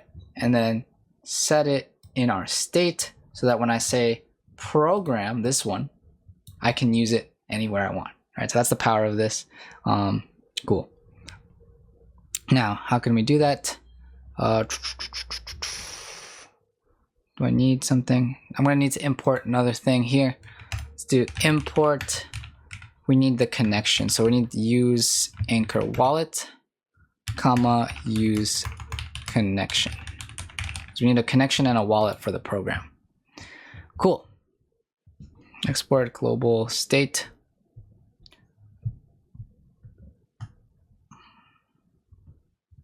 And at the end of this all for global state, it will return something. And it's going to return, return a global context dot provider. All right, where have we seen global, well, not global context provider, but where have we seen provider before, right? So it's going to take in a child of a value inside the top one. Value is equal to colon, and anything you put in here will be able to be passed on anywhere. So what I mean is, if, let's go back to here, if we had the store, right, and I set up program in here, I got the program, this is where I'd put it. So I'd put program here, for example, if I wanted to see a program. And for in between these two guys, it's going to take in children. Okay, cool. So we set up our global context. We set up the global state will return a provider for our context. All right. And now let's actually put this into use. Yeah. So to get this working, we can set up a use effect, right? A use effect will run when on create, on upload, and on delete of a component. All right, so to use this use effect, let's go ahead and write in an arrow function. Okay, so first thing I want to check is if there's a connection. So let's get a connection. So let's say const here. We can get a connection from use connection, like so. Okay, and if you didn't know, we can also get a wallet from use anchor wallet, which is why I had those two imports. And you have to call them to get that. Cool. So now we have a connection, and now we got a wallet to play with. And if there is a connection, right, then we're going to set the program to be whatever the program is. And how can we get the program? Well, you can actually run the function. You can say get program, because we have access to it from here. Put parentheses and then say connection wallet colon colon, because there might not be a wallet. If there's none, we do the empty object here. Okay. Else set program to null. Okay. And if you can put something called a dependency module in this use effect, if I put nothing in here, this use effect will run when the page first loads. If I put something in that dependency module, like connection, this will run when the page first loads and when the connection changes. So if we get a connection, it'll run again, right? If we lose our connection for some reason, it'll run again. And if there's not a connection, it will set it to null. Another thing we can check for is if there's a wallet. All right, so if there's a connection, if there's a wallet, if that changes at all, this use effect will run once more. All right, cool. So now how do we see this program? Well, we're passing it in. We need to be able to see it on our app, and one way to do it is come back to your app actually. So what we need to do next, like I said, is go to the app, come to the top here, and let's import something new. All right, we can import global state now. Global, not global context, global state, right? Because state holds that provider. And in between these two guys, right here, let's add global state. Right, so the reason why I'm doing this visually, it's kind of like wrapping our whole app with the context. So you saw that circle that represents the context. Oops. Well, wrapping it like this, and let's say a program exists in the context here, I can pull it from anywhere. All right, so that's why I wrap global state within our app. Okay, so with that said, let's take a look at our hooks folder. And you're going to see something called use global state, right? So now we can import our global context, right? We can uncomment it, we're importing it, and comment out this return, hit save. So now let's check if our app still works. Okay, there's a destructive property. Use anchor wallet is not defined. Okay, that's fine. So we're gonna go up to here, use anchor wallet's not defined. Okay, so there's something wrong with the use anchor wallet, and oh, yeah, I don't need to destructure this. This is actually should just be a variable because I'm not getting anything out of this. So, okay, hit save and bam. Okay, we're good to go. And again, I can still log in. Cool. And what I wanted to point out is this part, the hook. We take our context and turn it into a hook that I could use, right? So now I can say use global state. So if I go to index, all right, where's index? It's right here. And then if I do something like import use global state, right? And then I can destructure anything from use global state. So let's say, all right, I can say const object program equals to use global state. And then I can write console log, this is my program, and then comma, space, comma, program. So let's see if it loads.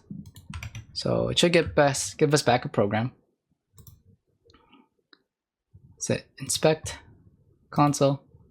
This is my program VN. Okay, so you saw that? This is my program VN, and you can see everything you need to, right? If I do program dot instructions, or I lost the parenthesis, instructions, let's see what we get. Oh, program dot instruction, not with an S. Cool. So this is my program, and we see all our functions: create post, create user, delete post, dislike post, like post, right?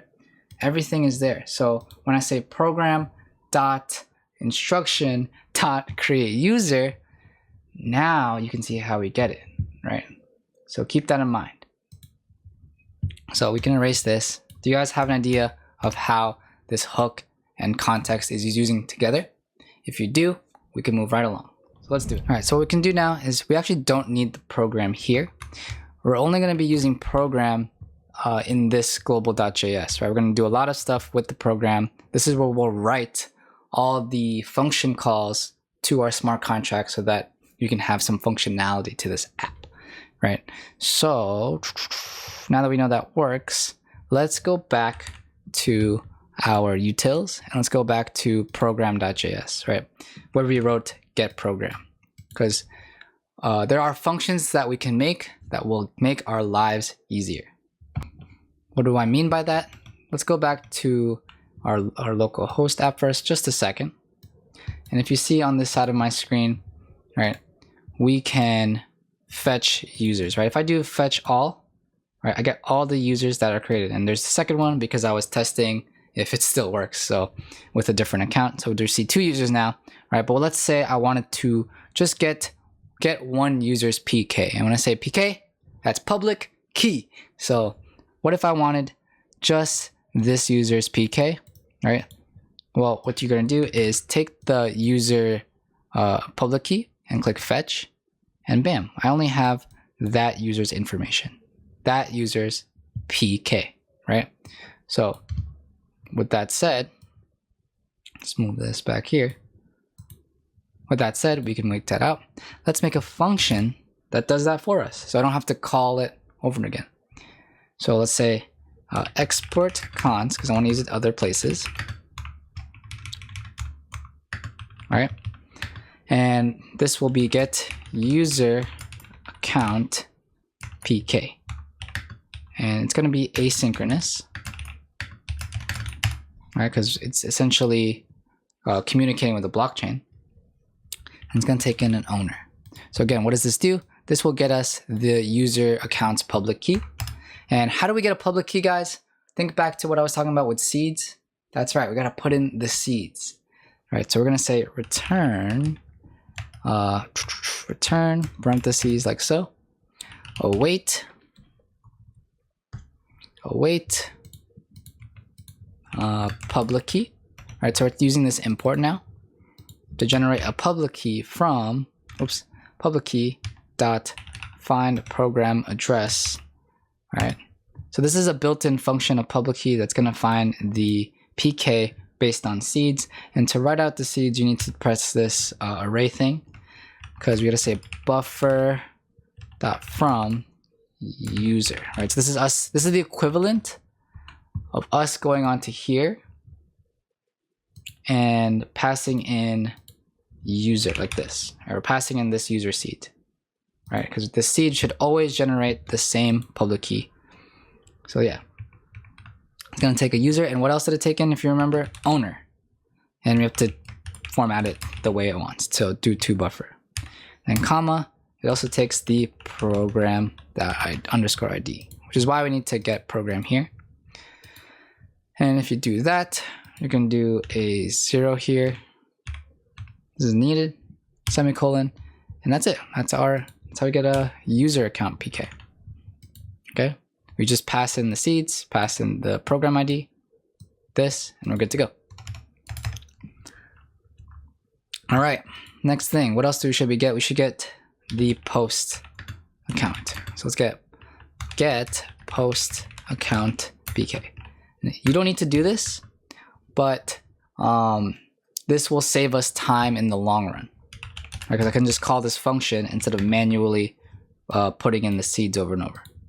Okay, so let's say owner and ID, right? Because we need an ID. Because each post has their own unique ID, and it's asynchronous. And we're gonna do return, await, public key dot find program address, and same thing, we're gonna pass in the seeds. So what are the seeds for a post? It's gonna be buffer dot from the string post, and then the owner, which we can do to buffer for, and then the new, it's the post ID is the third seed, right? So this is going to be what we call a big number. So you say new BN, pass in that ID, and then if we have to format that to array-like buffer, right? And we need in LAN ports E8, right? This is just to format that ID to what Solana can read and to get the right seed. So we can't just straight up put ID here. We need to do this. Okay, comma here, and don't forget we need to put it in program ID and parenthesis. After that, parenthesis, and then 0 here, just like last time, and then semicolon. Cool. So that's the post account PK. And last but not least, let's get the like account. All right. Again, let's make our lives easier. So get like account PK is equal to async arrow function. It's gonna take in an owner, the ID of the post you're liking, and who the liker is. Yes, who's the liker? And then we're gonna return await public key dot find program address, right? This is so nice that they have this built-in function. All you gotta do, pass in the seeds. So what are the seeds for a like account, guys?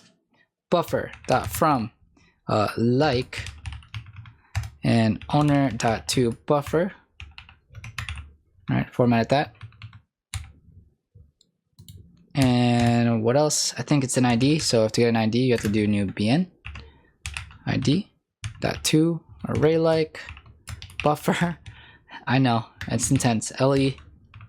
If you need to pause this video, go for it. And I think there was one more seed. It was the liker, which is a public key. So we'll do a 2 buffer. All right. So if it's a number, if it's a U64, format it like so. If it's a string as a seed, do this. And if it's a public key, do this. That's the general rule. So you don't have to memorize this. Just you can use your old projects as a reference. So again, after the array, comma, put in the program ID. And after the second one right here, put 0, and you're done. Cool. So we have some helper functions that we're going to use to work on our state. So let's go back to not use global state, but to our global.js. Cool. So now we can call all those functions. All right. So remember how we got the program? So let's just bring that down here.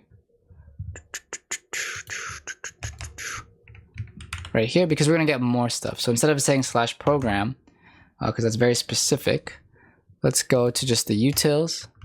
And we can do something like this. So we're going to get the program. We also want to get post account PK. We want get like account. We want get user account. Cool. So now we have access to all those helper functions, which is going to be very nice. And now we can scroll down and get to work. So we need some sort of goal. So the first goal that I want to work towards is creating a user, one of our first instructions, right? So the things that we're going to need to create a user, right, is let's add another user effect because I need to check for a wallet connection, right? So to do that, what we're going to need to do is scroll up a bit and we need to make another state. So we can say const is connected is the state and set is connected is the function. So we say use state like so. And to check the wallet connection, it's going to be pretty simple. It's just a use effect. Okay, so I'm setting that up. And the use effect is, what we want to do is set is connected to not wallet dot public key, right? Because this is basically saying if there's a wallet, and then just do dot public key, and that's what we're going to set the connection to. So this will lead to true or false, right? Because usually wallet dot public key is that number that you see, but when you do not, it's going to be true. or it should be true.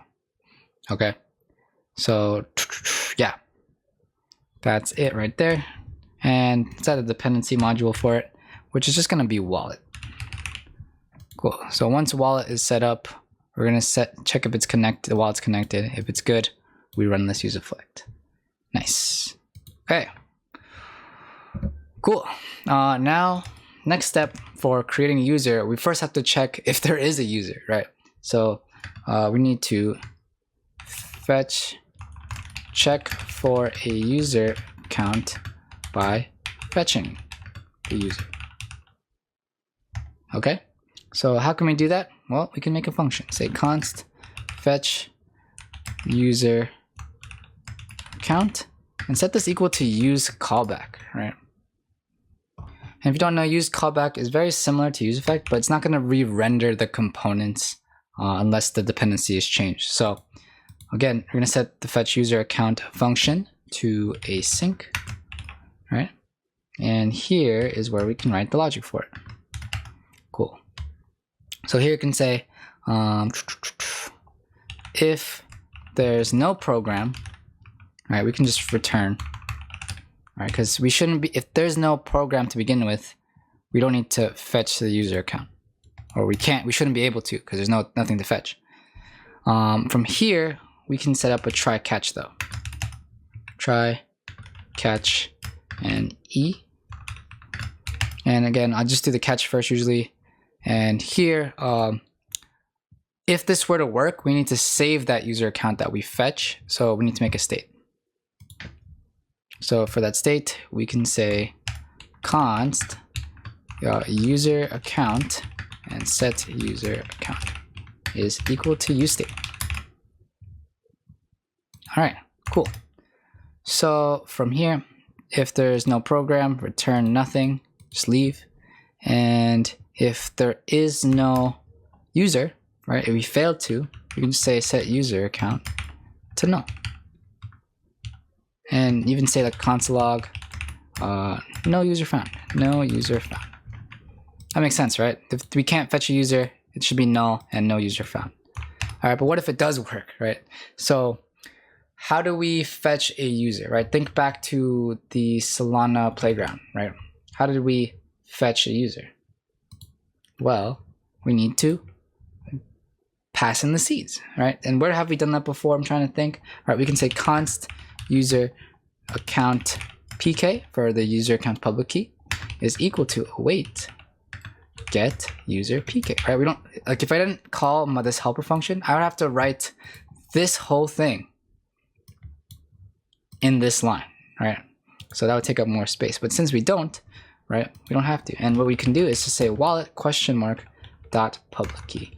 And you might be wondering what the hell is this question mark, Lance? Is it's basically if this wallet exists, right, then you can get the dot public key. Because sometimes the wallet won't load just yet, and it'll be like something like undefined reading dot public key, right? Because the wallet doesn't exist yet. But this makes sure that the wallet does exist first, and then it can read dot public key. That's why I do that, just in case. Sometimes you don't have to, but there you go. And then we can console log the user account pk if you want to see what it is. Okay, and then we can say the const user account, setting this into a variable, is equal to await, because we don't want to set user account right away because that will re-render our component. So we'll do that in a second. First we have to grab it, account.user. So remember, if I write program, we get access to the program. Let's say .account, we can see all the accounts that it makes. So if you think back here, we would see user, post, and like. We want user. And we can do a .fetch here and then fetch it based on the user account pk. So now do you see that this is how Solana Playground works and fetching an individual pk? We just did the same thing, but in JavaScript, essentially. Okay, so we're gonna wait for this, and once this runs, right, we'll have the user account then. And now that we found it, we can say console log user found, and then we can say set user account is the user account. right? And if that were to fail at any point, right, then it's going to say set user is null. Okay, cool. So this isn't running. That's why it's grayed out. So let's make it run. So we can do a check for user account. Cool. And then we can say use effect. All right. A lot of code. So if you have basic knowledge of React hooks, this might be a little simpler for you. If this is overwhelming for you, make sure you leave a comment and like, let's make a React course, right? So cool. So check for user account. It's literally just going to run fetch user account and dependency module, because we only want to run this if we're connected. So it all ties back to the connection, right? So if there's a wallet connection, this user effect will run next. Okay, so let's hit save. And let's go back to our app. Let's see if anything is happening. All right, so it might have our old stuff. Nope. So let's select wallet phantom. Let's go. Right, there's a user found, right? User found public key, and that makes sense because this second user, right, the owner is B46, and I'm logged in with B46 right here. So let me just make this full screen for now. What happens if I change my wallet though? So how do you change wallet? Good question. Just disconnect this, click the phantom icon, log in, and just switch to one of your other wallets. So if I see 8T, all right, so now I'm using wallet 1, connect wallet 1 to your app, and now there shouldn't be a user. So look at this, no user found, right? When there was a user, it says user found, and if there's not a user, no user found, right? So thinking about the logic, if there's no user found when I connect my wallet, I need to be able to create a user. So how can we create that user? So yeah, if this is a new wallet, I should be able to see a create user button. And if you remember the demo, there was a create user button that should show up right here. So let's go back to our app. And the next thing we want to go is open up components and head to the header. Because like I said, that's where that button is supposed to be. And if you scroll down to line 49 for me, you're going to notice that there's some conditional rendering, right? If has user account, right, is false and we're connected, show me the create user button. So let's do it statically. Let's make it like this, has user account is equal to true. Let's change it to false. Let's say there isn't a user account, but I'm connected. Let's see right here. Oh, is connected is not defined. All right. Okay, so this isn't true because we don't know what is connected is. But do we have is connected is the question. So we're not going to go to program, we're going to go to global. And we have is connected right here, right? And we can define is connected like so. So say is connected, save. And now let's go to header and let's import our use global state, which we did for you in line 15. So now that we did that really nice thing for you, we can go to here and say const object, say is connected is equal to use global state. So now we have that. So now let's turn this to false. Cool. So now if there is no user account and we're connected, oh, I think it's looking for create user, but there is no create user yet. So let's do a fake create user. So const create user. This temp. Okay, cool. All right, let's see what else it's missing. It's expecting, oh, there we go, cool. So this is the true example of what we want to see, right? If there is no user account, it should be false, and we're connected, show me the create user. But if this is true, right, then we won't see that button, which means I have a user account, right? So we need a state that's going to do that for us. So the question is, how do we make this more dynamic, right? So the first step, right, is going into your global.js, and remember how we're going to make use of user account, right?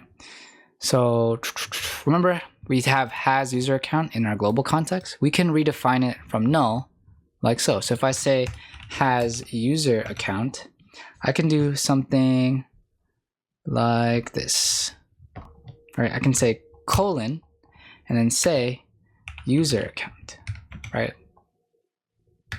The reason why I'm doing this is because we can do some conditional rendering again with the ternary operator. So basically, if there is a user account, it should be true.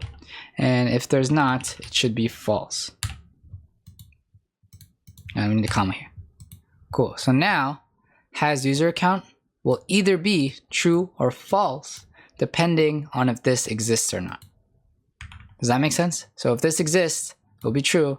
If not, it'll be false. And that's what has user account is, right? So, and that, the engine of that is going to be based on this function fetch user account. So it's all connected, right? We're setting up our foundation for our app. And if you're following along with me, you're doing a great job. Okay, seriously, you're doing great. Like this took me a long time to understand. And if you don't understand, just rewind, keep trying. So heading back to header, erase this fake has user account and give me the real one. We can say has user account like so. All right, so moment of truth. If I select wallet and I connect it to the 8T wallet, wallet 1, I should see create user.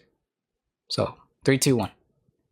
Let's go, create user exists, right? Well, I should see now if I disconnect, and let's use a wallet where an account does exist already, which was wallet 5. So let's connect that one, and I should not see has user account, yeah? So, boom, you saw it for a second, oops, you saw it for a second, and then it disappeared, right? We are able to set up the conditional rendering. Now, what we want to do next, right, is connect our wallet and actually create a user. Right? Instead of saying temp right here, just says temp. We want to actually create a user. Okay, so the cool part is I don't have to make create user from scratch anymore because, oops, not that, because it's already in our Solana code, our program. We just have to call it, right? So to call it, we're gonna need to go here and write out that function. Right, we're gonna go to global, and underneath this check for user count, let's create user, right? And we're not gonna make the function from scratch. We're just gonna call it and pass in the parameters we need. So let's go ahead and start by saying const create user is equal to use callback, right? Because we want to not re-render all our props if we run this.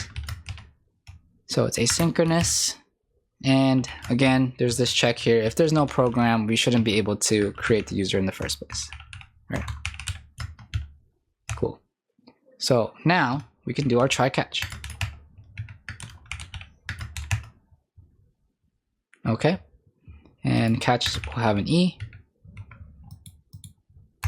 and within there we can do console.log couldn't create user, and since we have toast set up, we can also do a toast.error creating user failed. Boom.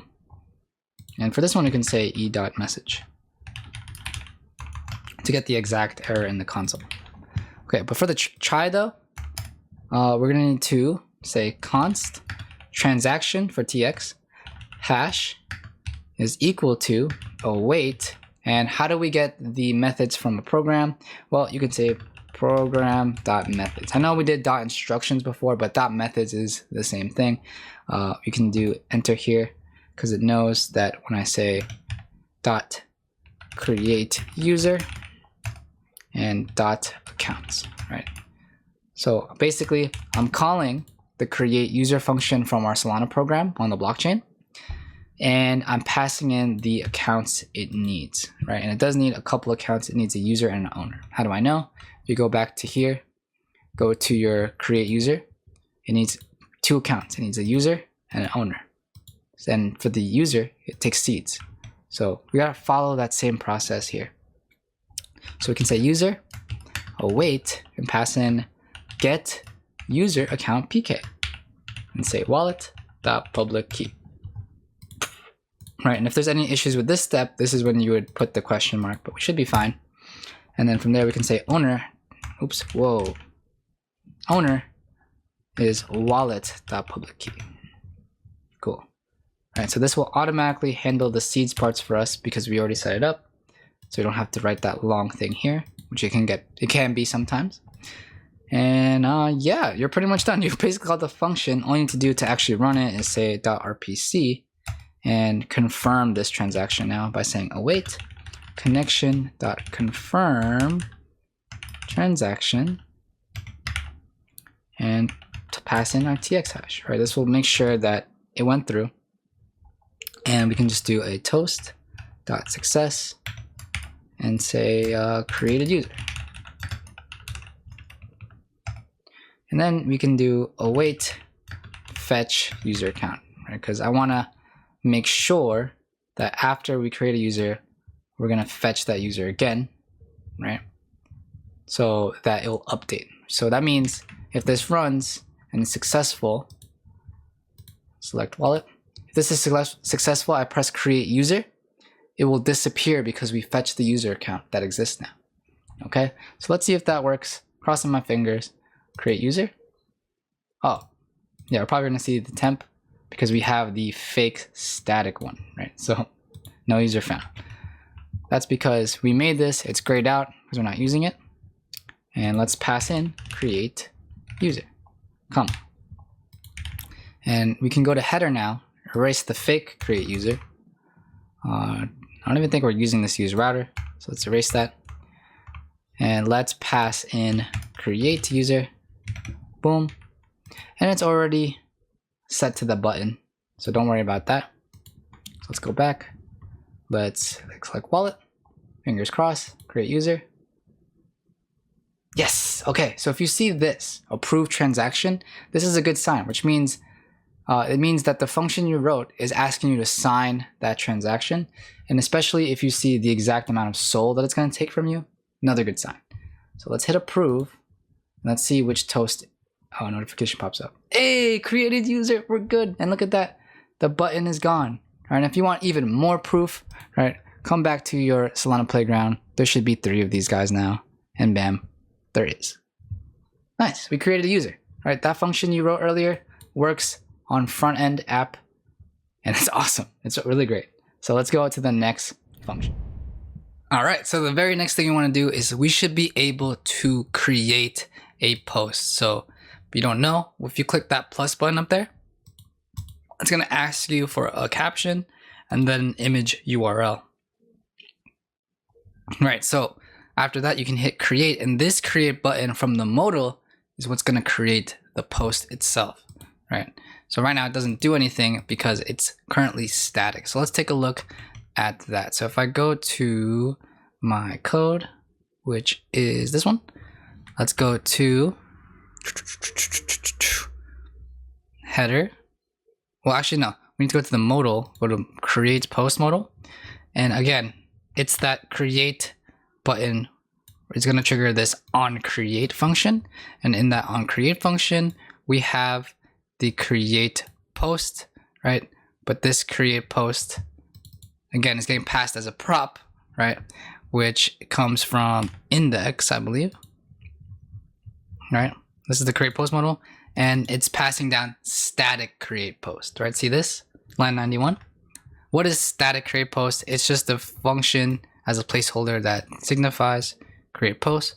What we need to do is go back to our global.js and make a function like create user that calls the function on our Solana program, right? So if you're with me, let's do that. It's gonna be a very similar process. Say const create post is equal to use callback, and it's gonna be asynchronous. So we're gonna do async, then we're gonna do the arrow function for it, like so. And create post, what parameters does create post take? Remember, you saw the modal, it takes a caption and it takes an image. And I'm gonna say title because that's what we wrote it with. But remember, title is the same as caption. You can name it whatever name you used, please use that. And what we want to do is if there is no user account, it should just return because it's not possible. All right. And we set up the try catch. So let's set up the try catch parentheses E for the error. And here we can write for the error toast dot error creating post failed, right? And then for the console log, we can get the e.message, right? So we can see what's wrong on the console if anything goes wrong in our try. But in our try, we have to set up the post ID. And if you remember the user account, it stores the last post ID. So right now it's set to 0, but our front end doesn't know that. So we need to essentially get the user account's last post ID, which we should have thanks to our user effect. So if we say user account dot last post ID, and it should be capital I, and we can do a dot add n1. So this will automatically add 1 to that user account. That's a built-in function. Cool. So now we will go from 0 to 1. And then we have to make our transaction hash. So set that equal to await program dot methods, right? Again, it's like instructions, but same thing. Dot methods. And then you can do dot create post. And it's going to take in the title that we passed in here, the image that we passed in there, and the post ID, which we didn't pass in, but we created in the try, right? And that's not the only thing. We also need to do the accounts, and this should be an object. And what accounts does creating a post need? If you're not sure, check your Solana program. So if I go scroll up to the top, we go to create post, you'll see that the account it needs is post, a user, and owner. Okay, so we got that, post, user, owner. Got it. So we need the post. How do we get the post PK? Well, thank God, right? You're gonna say thank you, Lance, because I can do a get post account and say wallet dot public key, comma, post ID dot to number. Boom. Cool. Right, because you just do to number because post ID is going to be a BN, a big number, and that will make it into a format you could read. For the user, same thing. We have our nice helper function, get user account PK. This just takes in wallet.public key. And there's an error because we need a comma. There you go, nice comma. And last but not least, it needs the owner, which is just, you don't need to call a helper function. You just need wallet.public key. And just need a comma. All right. With that said, we can just do a .rpc to make sure it runs, and we can have an await here. Await connection dot confirm transaction tx hash. Right. We want to confirm our transaction went through, and if it went through after that await, we can do a toast dot success, and you say post created. Exclamation point. Cool. So that is create post. Yep. And if it's successful, we need to update the user account, right? And await fetch user account. Boom. All right, because we also need to fetch the post later, but we won't worry about that for now. Let's see.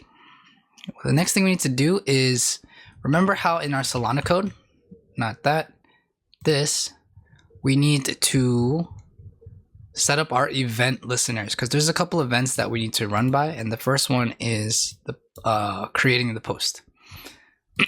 Yeah, so we need to create that event. So what I'm going to do is set up a use effect that's going to run all of the events. So between create user and check for user account, let's do the program events, and it's just going to be a use effect. So since it's a use effect, you put an anonymous function inside that first parameter, and basically if if there is posts, right? If there's no posts,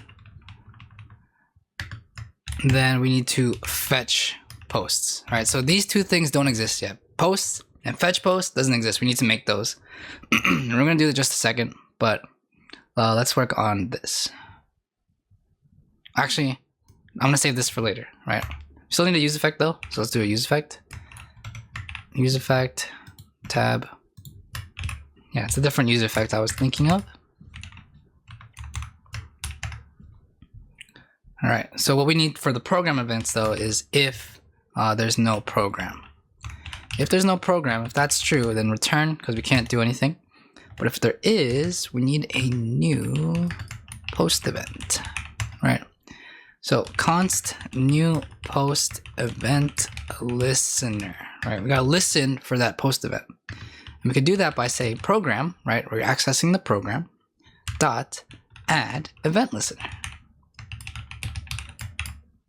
right? Which is gonna take two parameters in this case, which is new post event. That's the event that we're listening for, which does exist in our program, and an asynchronous function, which is post event like this. And in that is a try catch. All right, E, boom, keep doing that array thing. Here we go. And in this catch, we can console log couldn't fetch new post account, comma post event E for the error. But for the try though, we can say const post account pk, right? Because we're gonna get the new post that comes with that event, post account pk, and we'll use our helper function here and just say post event.owner and the post event.id.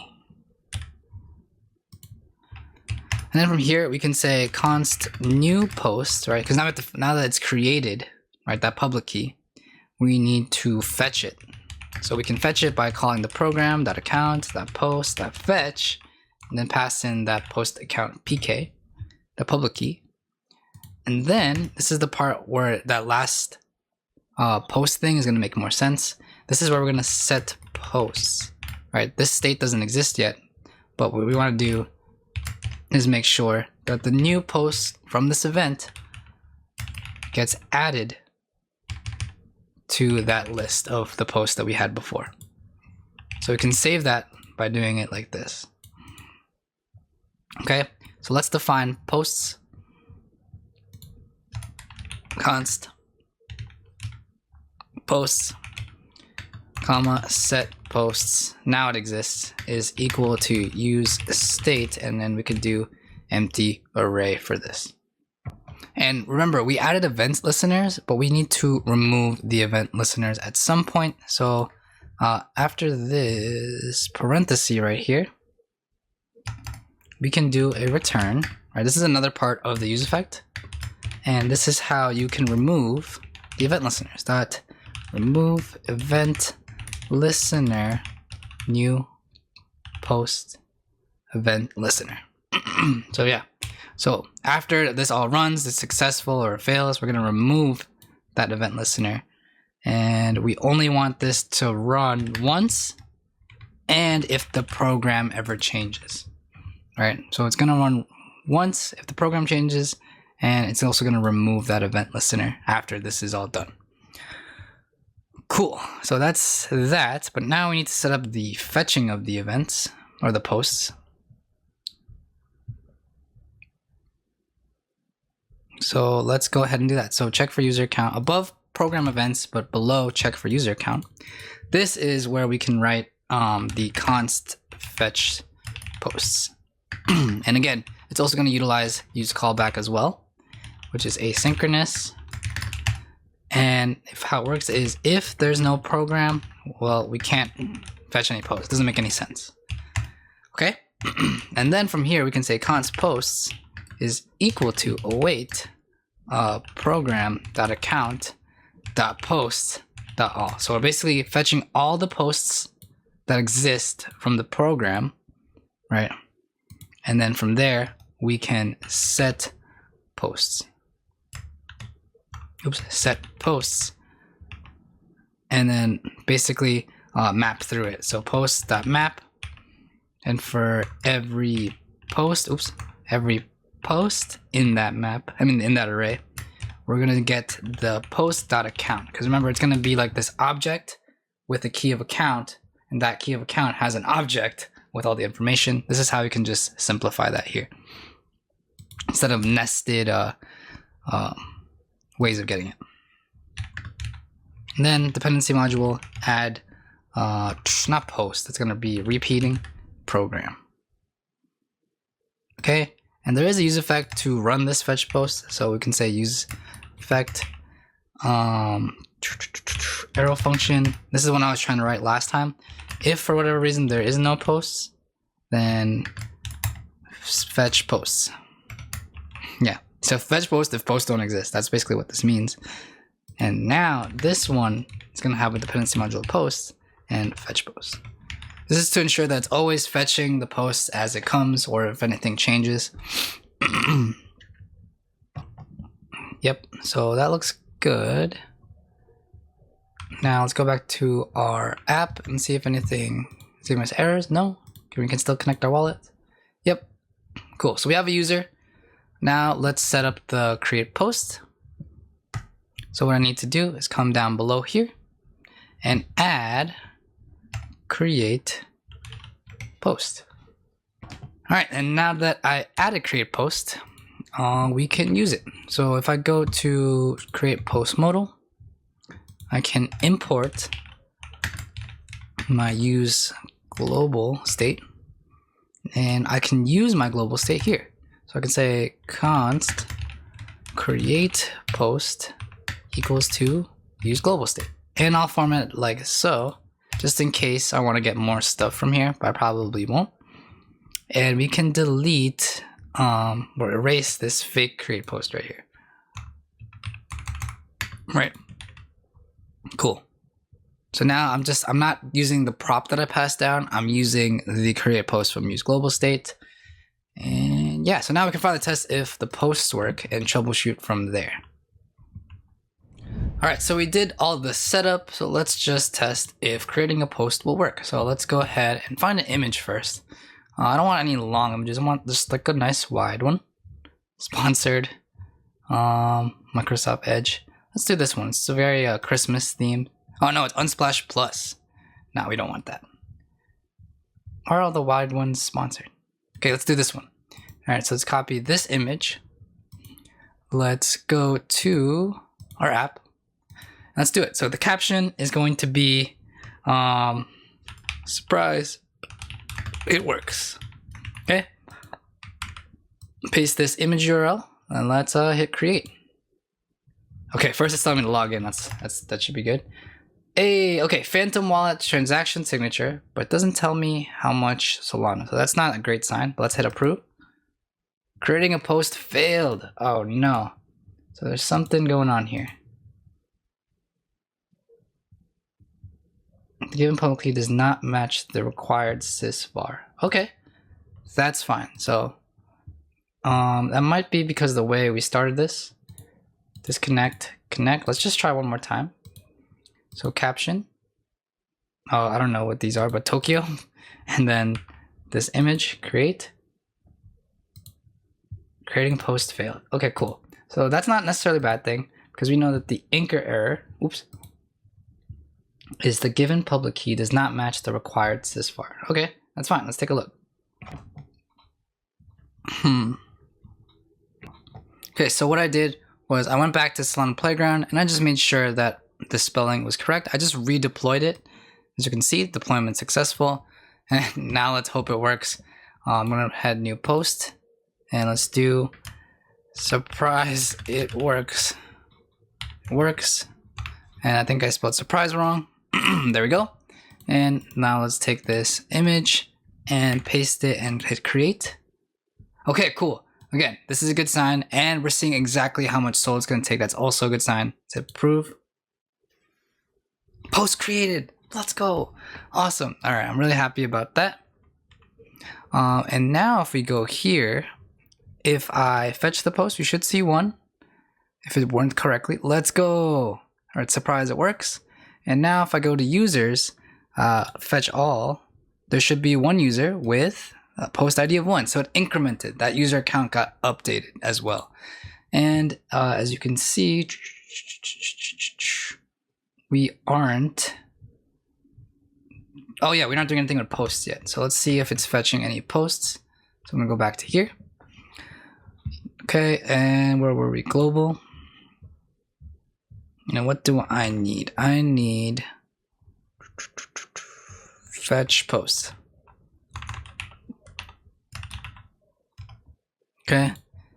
If there's no post, run fetch posts. If there is, fetch it. Okay, cool. And we have posts. So what I could do is I can pass in post here. All right, comma. And if I go back to index, right, you'll notice that it's rendering static posts. So change this back into posts. So if there's posts, give me posts that map and then map through them. And it should be the same. We don't have to change anything because it's hooked up the similar way. What we do need to use is the use global state. So I'll go here, const object, and here, and say posts, and set this equal to use global state parentheses. So I hit save, and let's see if we get any errors. Let's go, we got posts, boys. Awesome. Cool. And then we can select wallet. We can even make another post. Let's just say rocket ship, and the first thing that makes sense. Testing.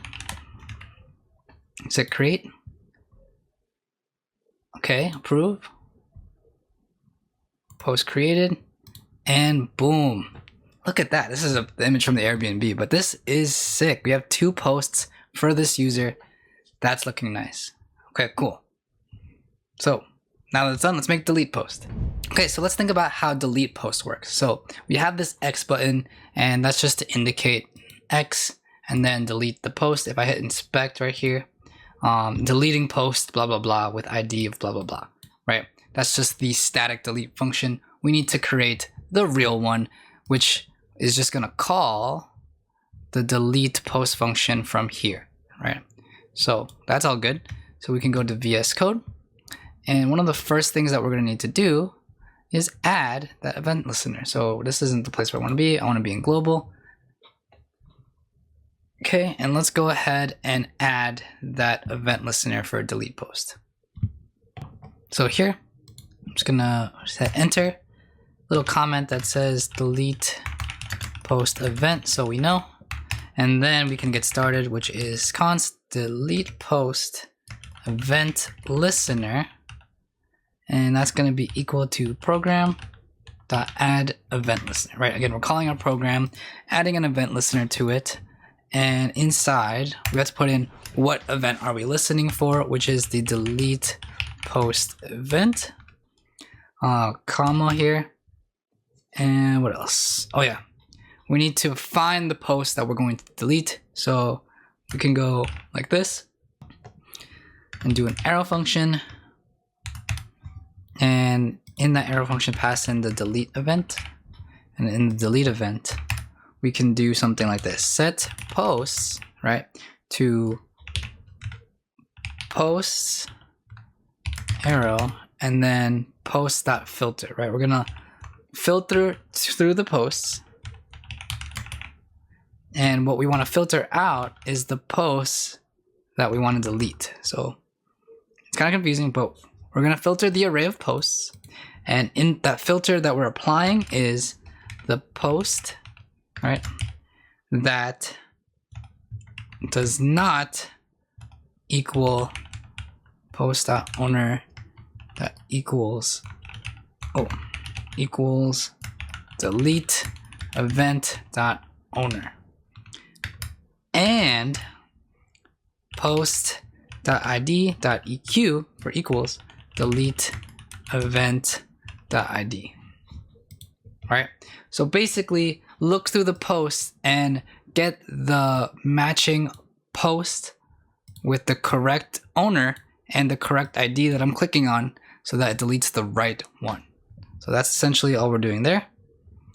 And from here, we need to add another return and say program dot remove event listener, and then you can pass delete post event listener. Cool. So that's that. I don't know if it's gonna delete just yet. I don't know if we have to double check and test if this works.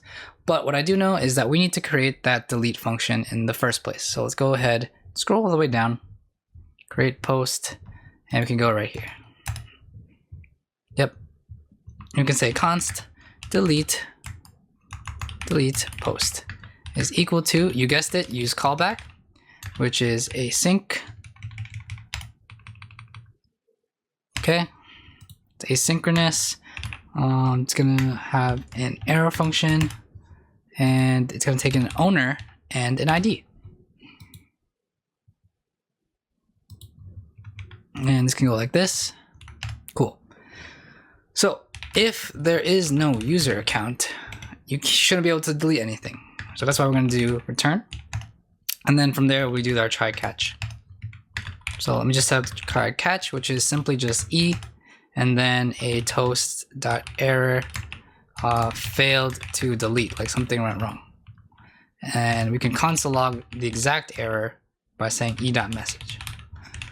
Okay, and then in the try, we're gonna make our transaction hash, tx hash, set that equal to await program.methods, right? And the methods that we want is .delete post. All right, this is the actual instruction in our program, and it's gonna take in accounts. And if you're not sure what accounts it takes, you can go back to our Solana playground and we can actually just look at it. So what does delete post take? It takes in 2 accounts, post and owner. That's it, post and owner. So we just need the post PK. We can get that by saying post await get post account PK, pass in the owner and the ID from here. And guess what? For the owner, that's just us, right? So we can just literally pass that. So comma here, and this is the owner is the same as the owner account, which we have access to in our delete post. Okay, and then from there, we have to do a .rpc so that it runs, and then a toast.success post deleted successfully. All right, I think that's pretty good. And from there, we need to pass it down. So I'm gonna move post just for organization's sake, put it right here, and then say delete post right here. And where does delete post exist? All right, let's think about it. Oh, we lost them. Oh yeah. What happened? Where's my post?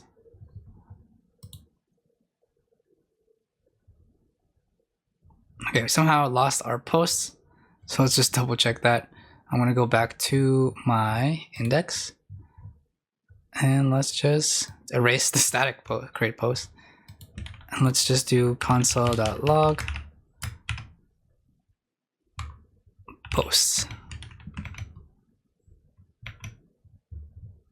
Oh yeah, there's a static create post thing here.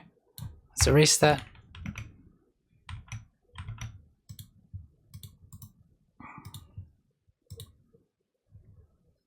Oh, okay, so our post isn't updating for some reason.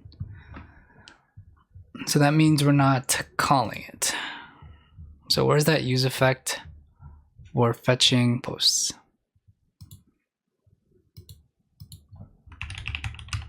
It's console log fetching posts.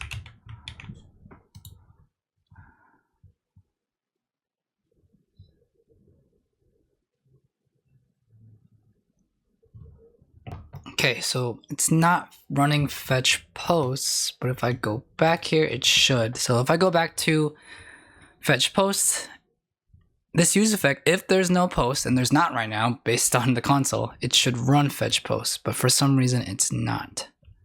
What do we have? Well, post isn't nothing, it's not false, it's a truthy value. So I think I know the problem. So go to line 33 on my screen, take out the empty array because that's technically a truthy value. So that condition will never run. And if I remove it, we're back, baby. Awesome. So yeah, that's it. So again, that's like a small thing that would drive you crazy for days, but just know that the way we have it set up is if post is null or falsy, fetch the post until the post or the fetch posts changes, right? Cool. So there we go. We got that. Yes. So now what I was doing before was we set up delete post, and I was testing this out. I don't think you need this here. Nope, you don't need that there. But we have delete post now, and delete post, what I wanted to tell you, exists at this X. And where does that X live? I'll tell you, it's gonna be in feed and in item, right? There is going to be the post header, right? Because this lives on a header with the ID. And in that post header, right, we'll find what we need. So in the post header, you'll see there's a static delete post here. We don't need that static delete post. We need to use our global state. So let's use our global state. You guys should know how to do this now. It's const object equals use global state. And what do we want? We want delete post, comma, just in case. And instead of static delete post, we want regular delete post. And we can delete static. So let's hit save. Any errors? Nope. Cool. So this wallet should be allowed to delete either of these two posts. Let's get rid of this ball one because it's not as cool. Yes! Okay, we see this? You see this, everybody? Approved transaction. Good sign. And we're getting our Solana back, right? This is what it looks like in Sol, but remember we manually calculated it with LAMP ports. So if we hit approve, post deleted successfully. I spelled that wrong.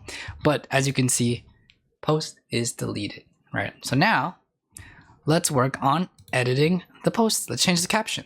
So you want to update a post. To update a post, you click this as you saw before, and all you have to do is, change it to rocket ship, hit confirm. So again, this confirm button is running the update post function, right? And then we get an error here because while it's not defined, that's fine, right? We're supposed to fix this, right? So this edit modal is the key, right?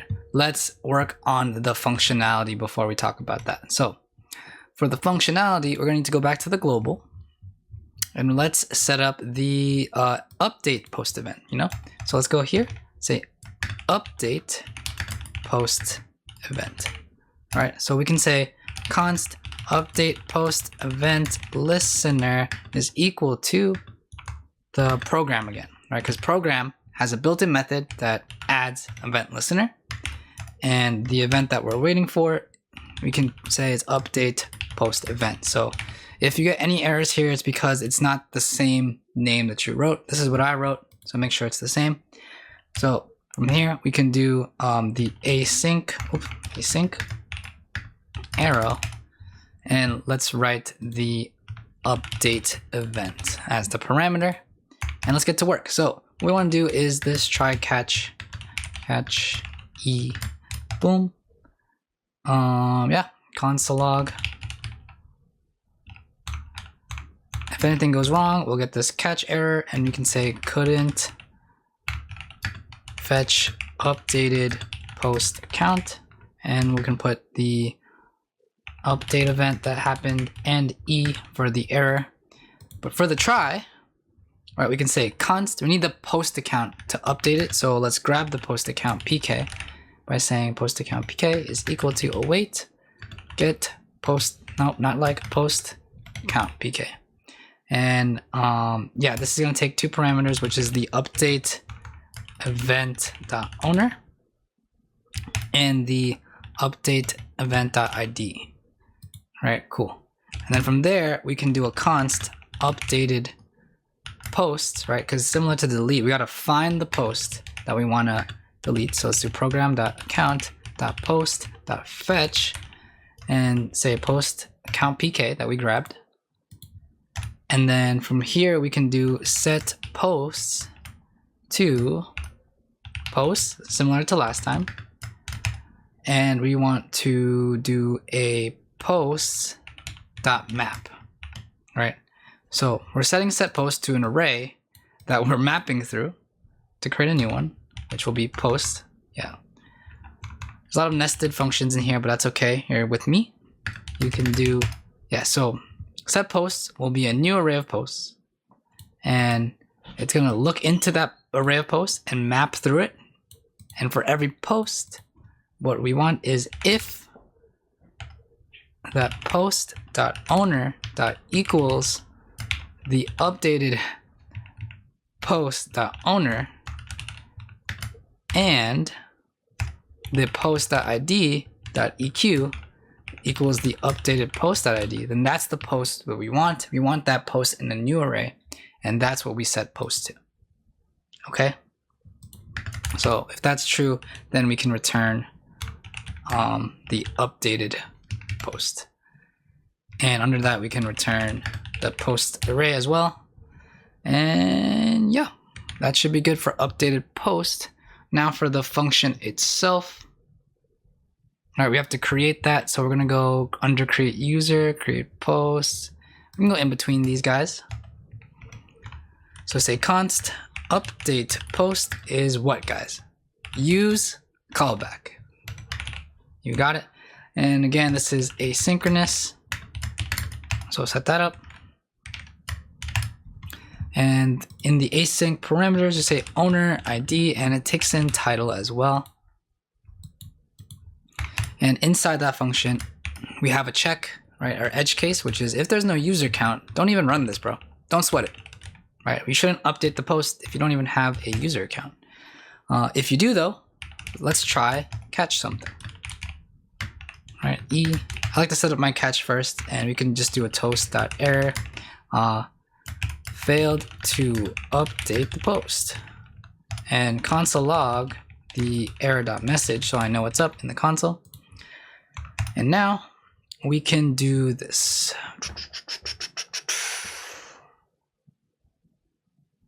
Yeah, so for the try, the same thing as usual. We do a const tx hash and equals await program.methods. And let's call it the methods that we want, which is update post. Yep. And update post takes in title. And we can also do .accounts. And again, this is where you ask yourself, what accounts does update post take? If you don't remember, check Solana Playground. If you know off the top of your head, I could tell you. It's gonna be an object of post. And how do we get the PK for this? Wait, get post account PK. And that takes an owner and ID, which we are passing in anyways. Then it just needs an owner account, which we have access to. And then a .rpc. Right, and this title would be the new title, by the way, the new caption, right, same thing. And then we can do a toast.success caption updated. Nice. Yeah,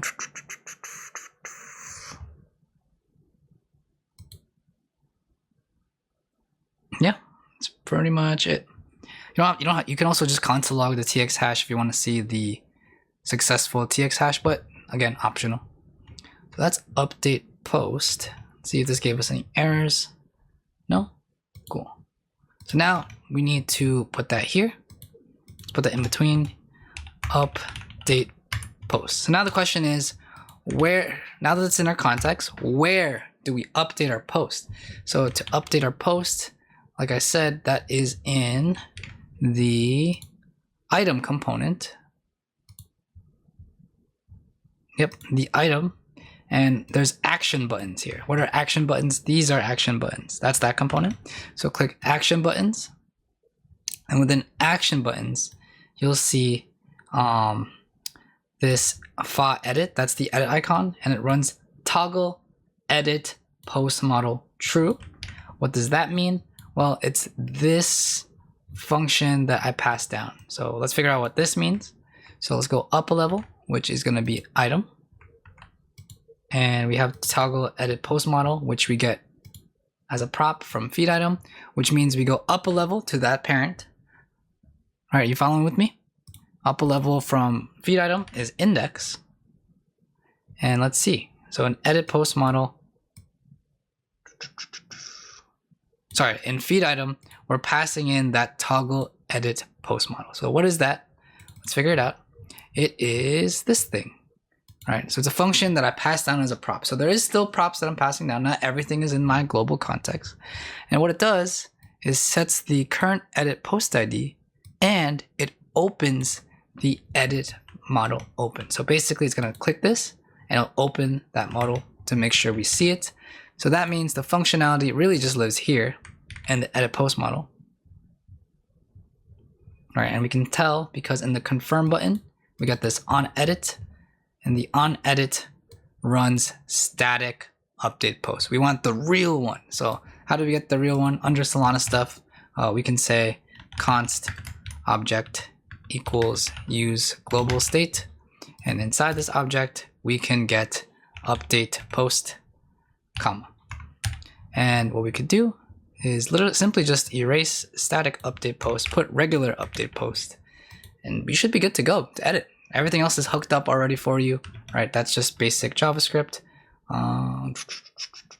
Oh, and we can't do this, can't reassign update post. Oh, okay, because we passed down update post somehow. We don't need that. Okay, so it should be good. Select phantom, and let's cross our fingers and hope this works. Edit. So let's change our testing caption to another day on Mars. And let's just add an emoji for fun. Let's do rocket. Boom, and I'm just gonna copy this in case something goes wrong. Let's hit confirm. And boom, wallet is not defined. Okay, right, because this was here before. Now we need a wallet. So do we have access to that in global state? So this is troubleshooting in real time, right? Do I have access to wallet here? Okay, there's a wallet right here, wallet, right? It's part of our connection. So what we could do is actually just pass down wallet like this. So wallet, and just so we keep everything simple and connected, we can pass wallet up here. Doesn't matter where you put it. I just like to have the functions together. And now that that's there, let's go back to the edit post model. We can get wallet. So now we know what it is. It's not undefined anymore. Let's hit save. Let's try again. So edit post, another day on Mars. Confirm. Failed to update post. Okay, so that's something. Cannot read properties of to buffer. Got it. Okay, so that's 218, and let's go to 218 in global. Cannot read properties of to buffer. Okay, so there's something with the get post account PK, I'm guessing. Okay, so I'm thinking it's just that I forgot to connect my wallet when we did this. So let's refresh. Let's try again. I'm just gonna do select wallet. Boom. Same wallet as the post, so we should have permission to edit this. And let's do another day on Mars. Confirm. Nice. Okay, look at this. So we have the signature request. We can hit approve. Caption updated, reading negative. Ooh, that's not good. If post ID updated post. So it's successful, but we have reading negative. But it went through. Okay, so there is something wrong with that event. Oh, I know. It's because we didn't remove that event listener. That would probably help. Okay, so successful. Let's try again. So we're gonna log in. We're gonna say another day on Mars. But instead of another day, another Tuesday on Mars. So let's say confirm. Approve.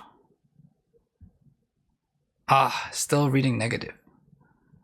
So if id.eq reading negative. But the post goes through, which is weird. Yeah, another Tuesday on Mars. It's so strange. Let's take a look.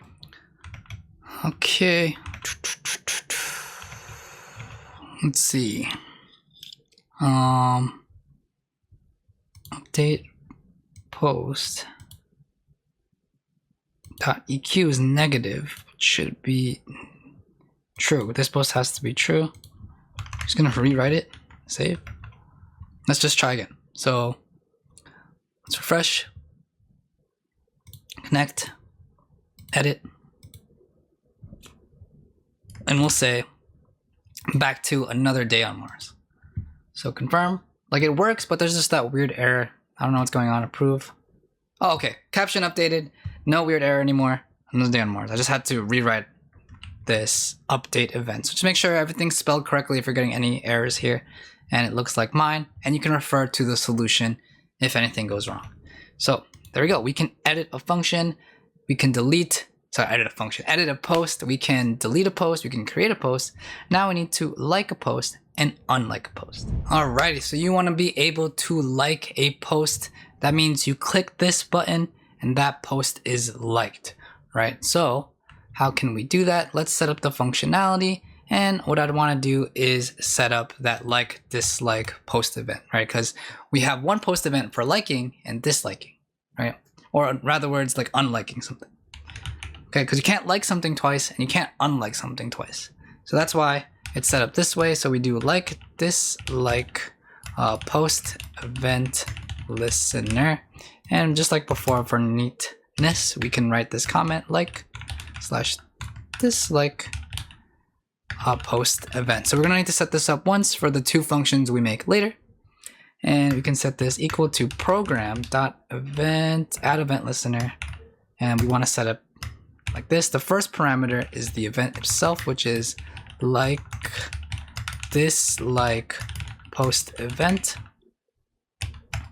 And then the second parameter is an arrow function with the parameter is the like dislike event itself. And inside is the functionality. So inside, what we want to do with this event listener is set posts, right? But we want to get posts first. Look into that array of posts that we have. And essentially, hit enter here. Essentially, we want to map through it. So say posts, posts dot map the current array of set posts. And for every post inside of that array, now we want to, this should actually be double parentheses. For every post in that array, we want to check if it matches. So if, enter, post.owner.equals, so make sure I spell everything right this time, like dislike event.owner, right? If the one who owns the post matches and the post.id.eq is the like dislike event.id, if that matches, right? Then we can return the all of those posts, right? This is called a spread operator. So it's gonna get each individual post, turn it to an object, and get the likes and the like dislike event that likes, right? This is gonna get that post's data and modify the likes based on the event. Okay, cool. But now the actual functionality of calling it is what we need to do next. There is a couple more things. We can also do a return post here. Okay, cool. I notice how this one doesn't have a check. So now let's just call that like function. So hopefully you wrote that right. Scroll down to here. Oh, I did forget a couple things. The whole point, the dependency module. One thing that I forgot was this dependency module, and this is for program. Like that's the whole point of the use callback. There's a second parameter. I also forgot that here, I believe. This should be comma the user account based on the user account. And I think that's the same thing for delete post. Okay, cool. All right, so now we can go into like post. So say const like post is equal to use callback. And from here, we're gonna do async. So just like before, set up an async arrow function like so. And we are gonna take in 3 parameters: the owner, the ID, and what we call the liker, which is essentially the wallet that's connected. What else? Now that we're here, we have that edge case that we check, which is what, guys? If there's no user account. So you can probably guess what the dependency module is going to be for this. So return, and we do our usual try and catch. So I'll set up the catch first. You don't have to do this first, but I just do toast.error failed to like post, and console.log e.message so that I can see what's wrong. And in the try, we're going to do the tx hash again. Is equal to await program.methods. And what methods do you want to call? You want to call .like post. And it doesn't take any parameters there, but it does need all the accounts. That's what matters on this one. And on the accounts, we're going to need the like, which is why we made all those arrow functions, which is like await, get like account pk, owner, ID, and liker. Nice. And we need the post, which is going to have await, get post account pk, owner, ID. And we're also going to need the user, which is await, get user account pk, which is just going to have wallet, and I did question mark public key. Again, question mark of it optional. I just want to ensure that this doesn't become dot public key of undefined, right? And don't forget the commas. Cool. And the owner is also wallet underscore question mark dot public key to ensure that it's not undefined at all. And we can do a dot rpc right here. Cool. And then if it's successful, do a toast.success. You liked a post because you did it. You liked it. And here, comma, and user account. Okay, cool.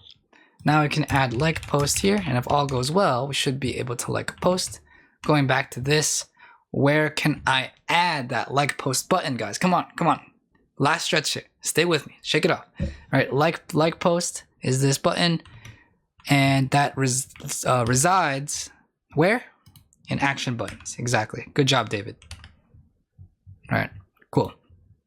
So now we have the static like post, as you can see, is running right here. We don't need that. We can just go in here. Don't need tip owner. We need const equals use global state. And what do we want from here? We want like post.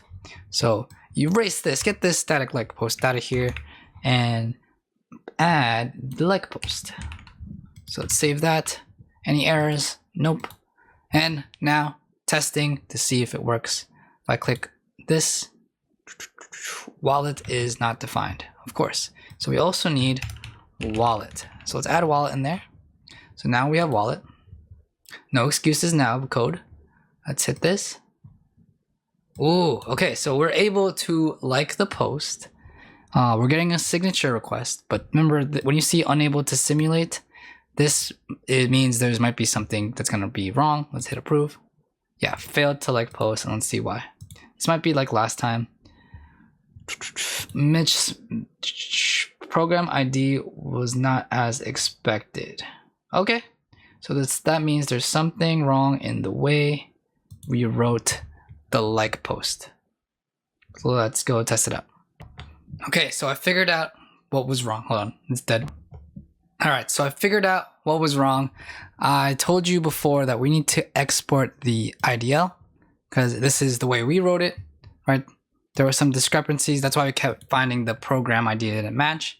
So just Control A, the new IDL that you just downloaded, and replace the current one with that new one, and it should work now, right? As you can see, this has 1 likes now, right? Because it exists. So let's just make a new post to change that. So let's do Tokyo, and I don't know what's gonna come up next.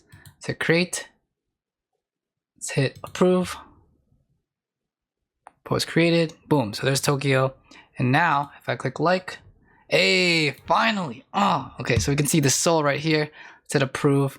And now it says 1 like instead of the randomly generated one. All right. And that is done through conditional rendering as well. So cool. So we got some fire Instagram posts with 1 like. Now let's get the dislike button working, which is pretty simple. Last but not least, let's go down to here and let's create it.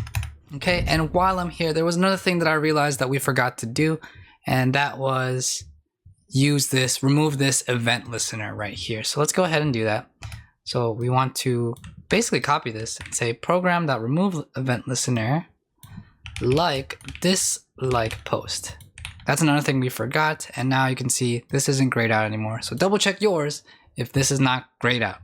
So here we are, the final step, boys and girls. This is the const dislike post function. So just say use callback, and the best part is we don't need to make an event listener because we already did with the like dislike post event listener. So finally, let's just do an async anonymous function right here, and it will take in an owner ID and a disliker. Okay, cool. Wow, you don't know how long it actually took me to fix that IDL error, and that's all you had to do, but I'm glad it's working. There's that if check here, if user account, then you can do return. Okay, and from here, let's do a try and say const tx hash and set that equal to await program dot methods. Okay, so then from here, let's call the function and say dot dislike post and dot accounts, which takes an object of accounts. And if you don't know what accounts dislike post instruction takes, just look at your playground to remember. But I can tell you it takes a like, which we can do with await get like account pk owner ID and the disliker. Okay, and then from there we could do post and do await get post account pk and owner ID. Forgetting the comma, and the owner, which is just gonna be wallet dot public key. And again, the question mark is optional if this is giving you any errors saying like it's an owner dot public key of undefined. You would just add a question mark here. So again, from there, yep. So underneath that, we can do a .rpc, and underneath the RPC, we could do toast.success. You unliked a post. Okay, cool. After that try, we got a catch. Just in case anything goes wrong, I do a toast.error here and say failed to unlike post, and console.log the error.message. Cool. And then comma here, dependency module, user account. Oh, user account. Oh, it didn't like the enter. So let's just do it like this. No? Oh, wrong spot. Let's actually go here. There you go. So save that. Let's get this like post in here, dislike post. And where do we want it?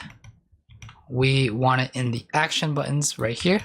So we can go to action buttons, and within the action component buttons, let's get dislike post, and let's get rid of the static one, get that out of there. Instead of static dislike post on line 25 for me, we just need dislike post, and it's already passing in the values that we want. All right, set up that way. All right, this was just focused on Solana code. So now let's unlike this Tokyo one. Boom, look at that, we're getting refunded soul, let's go. And boom, it's gonna go back to random likes or 0 likes, right? That's just for aesthetic reasons, but this truthfully has 0 likes now, right? So let's do a cool thing just for fun. Let's like it again. Boom. Let's change our wallets. So let's disconnect.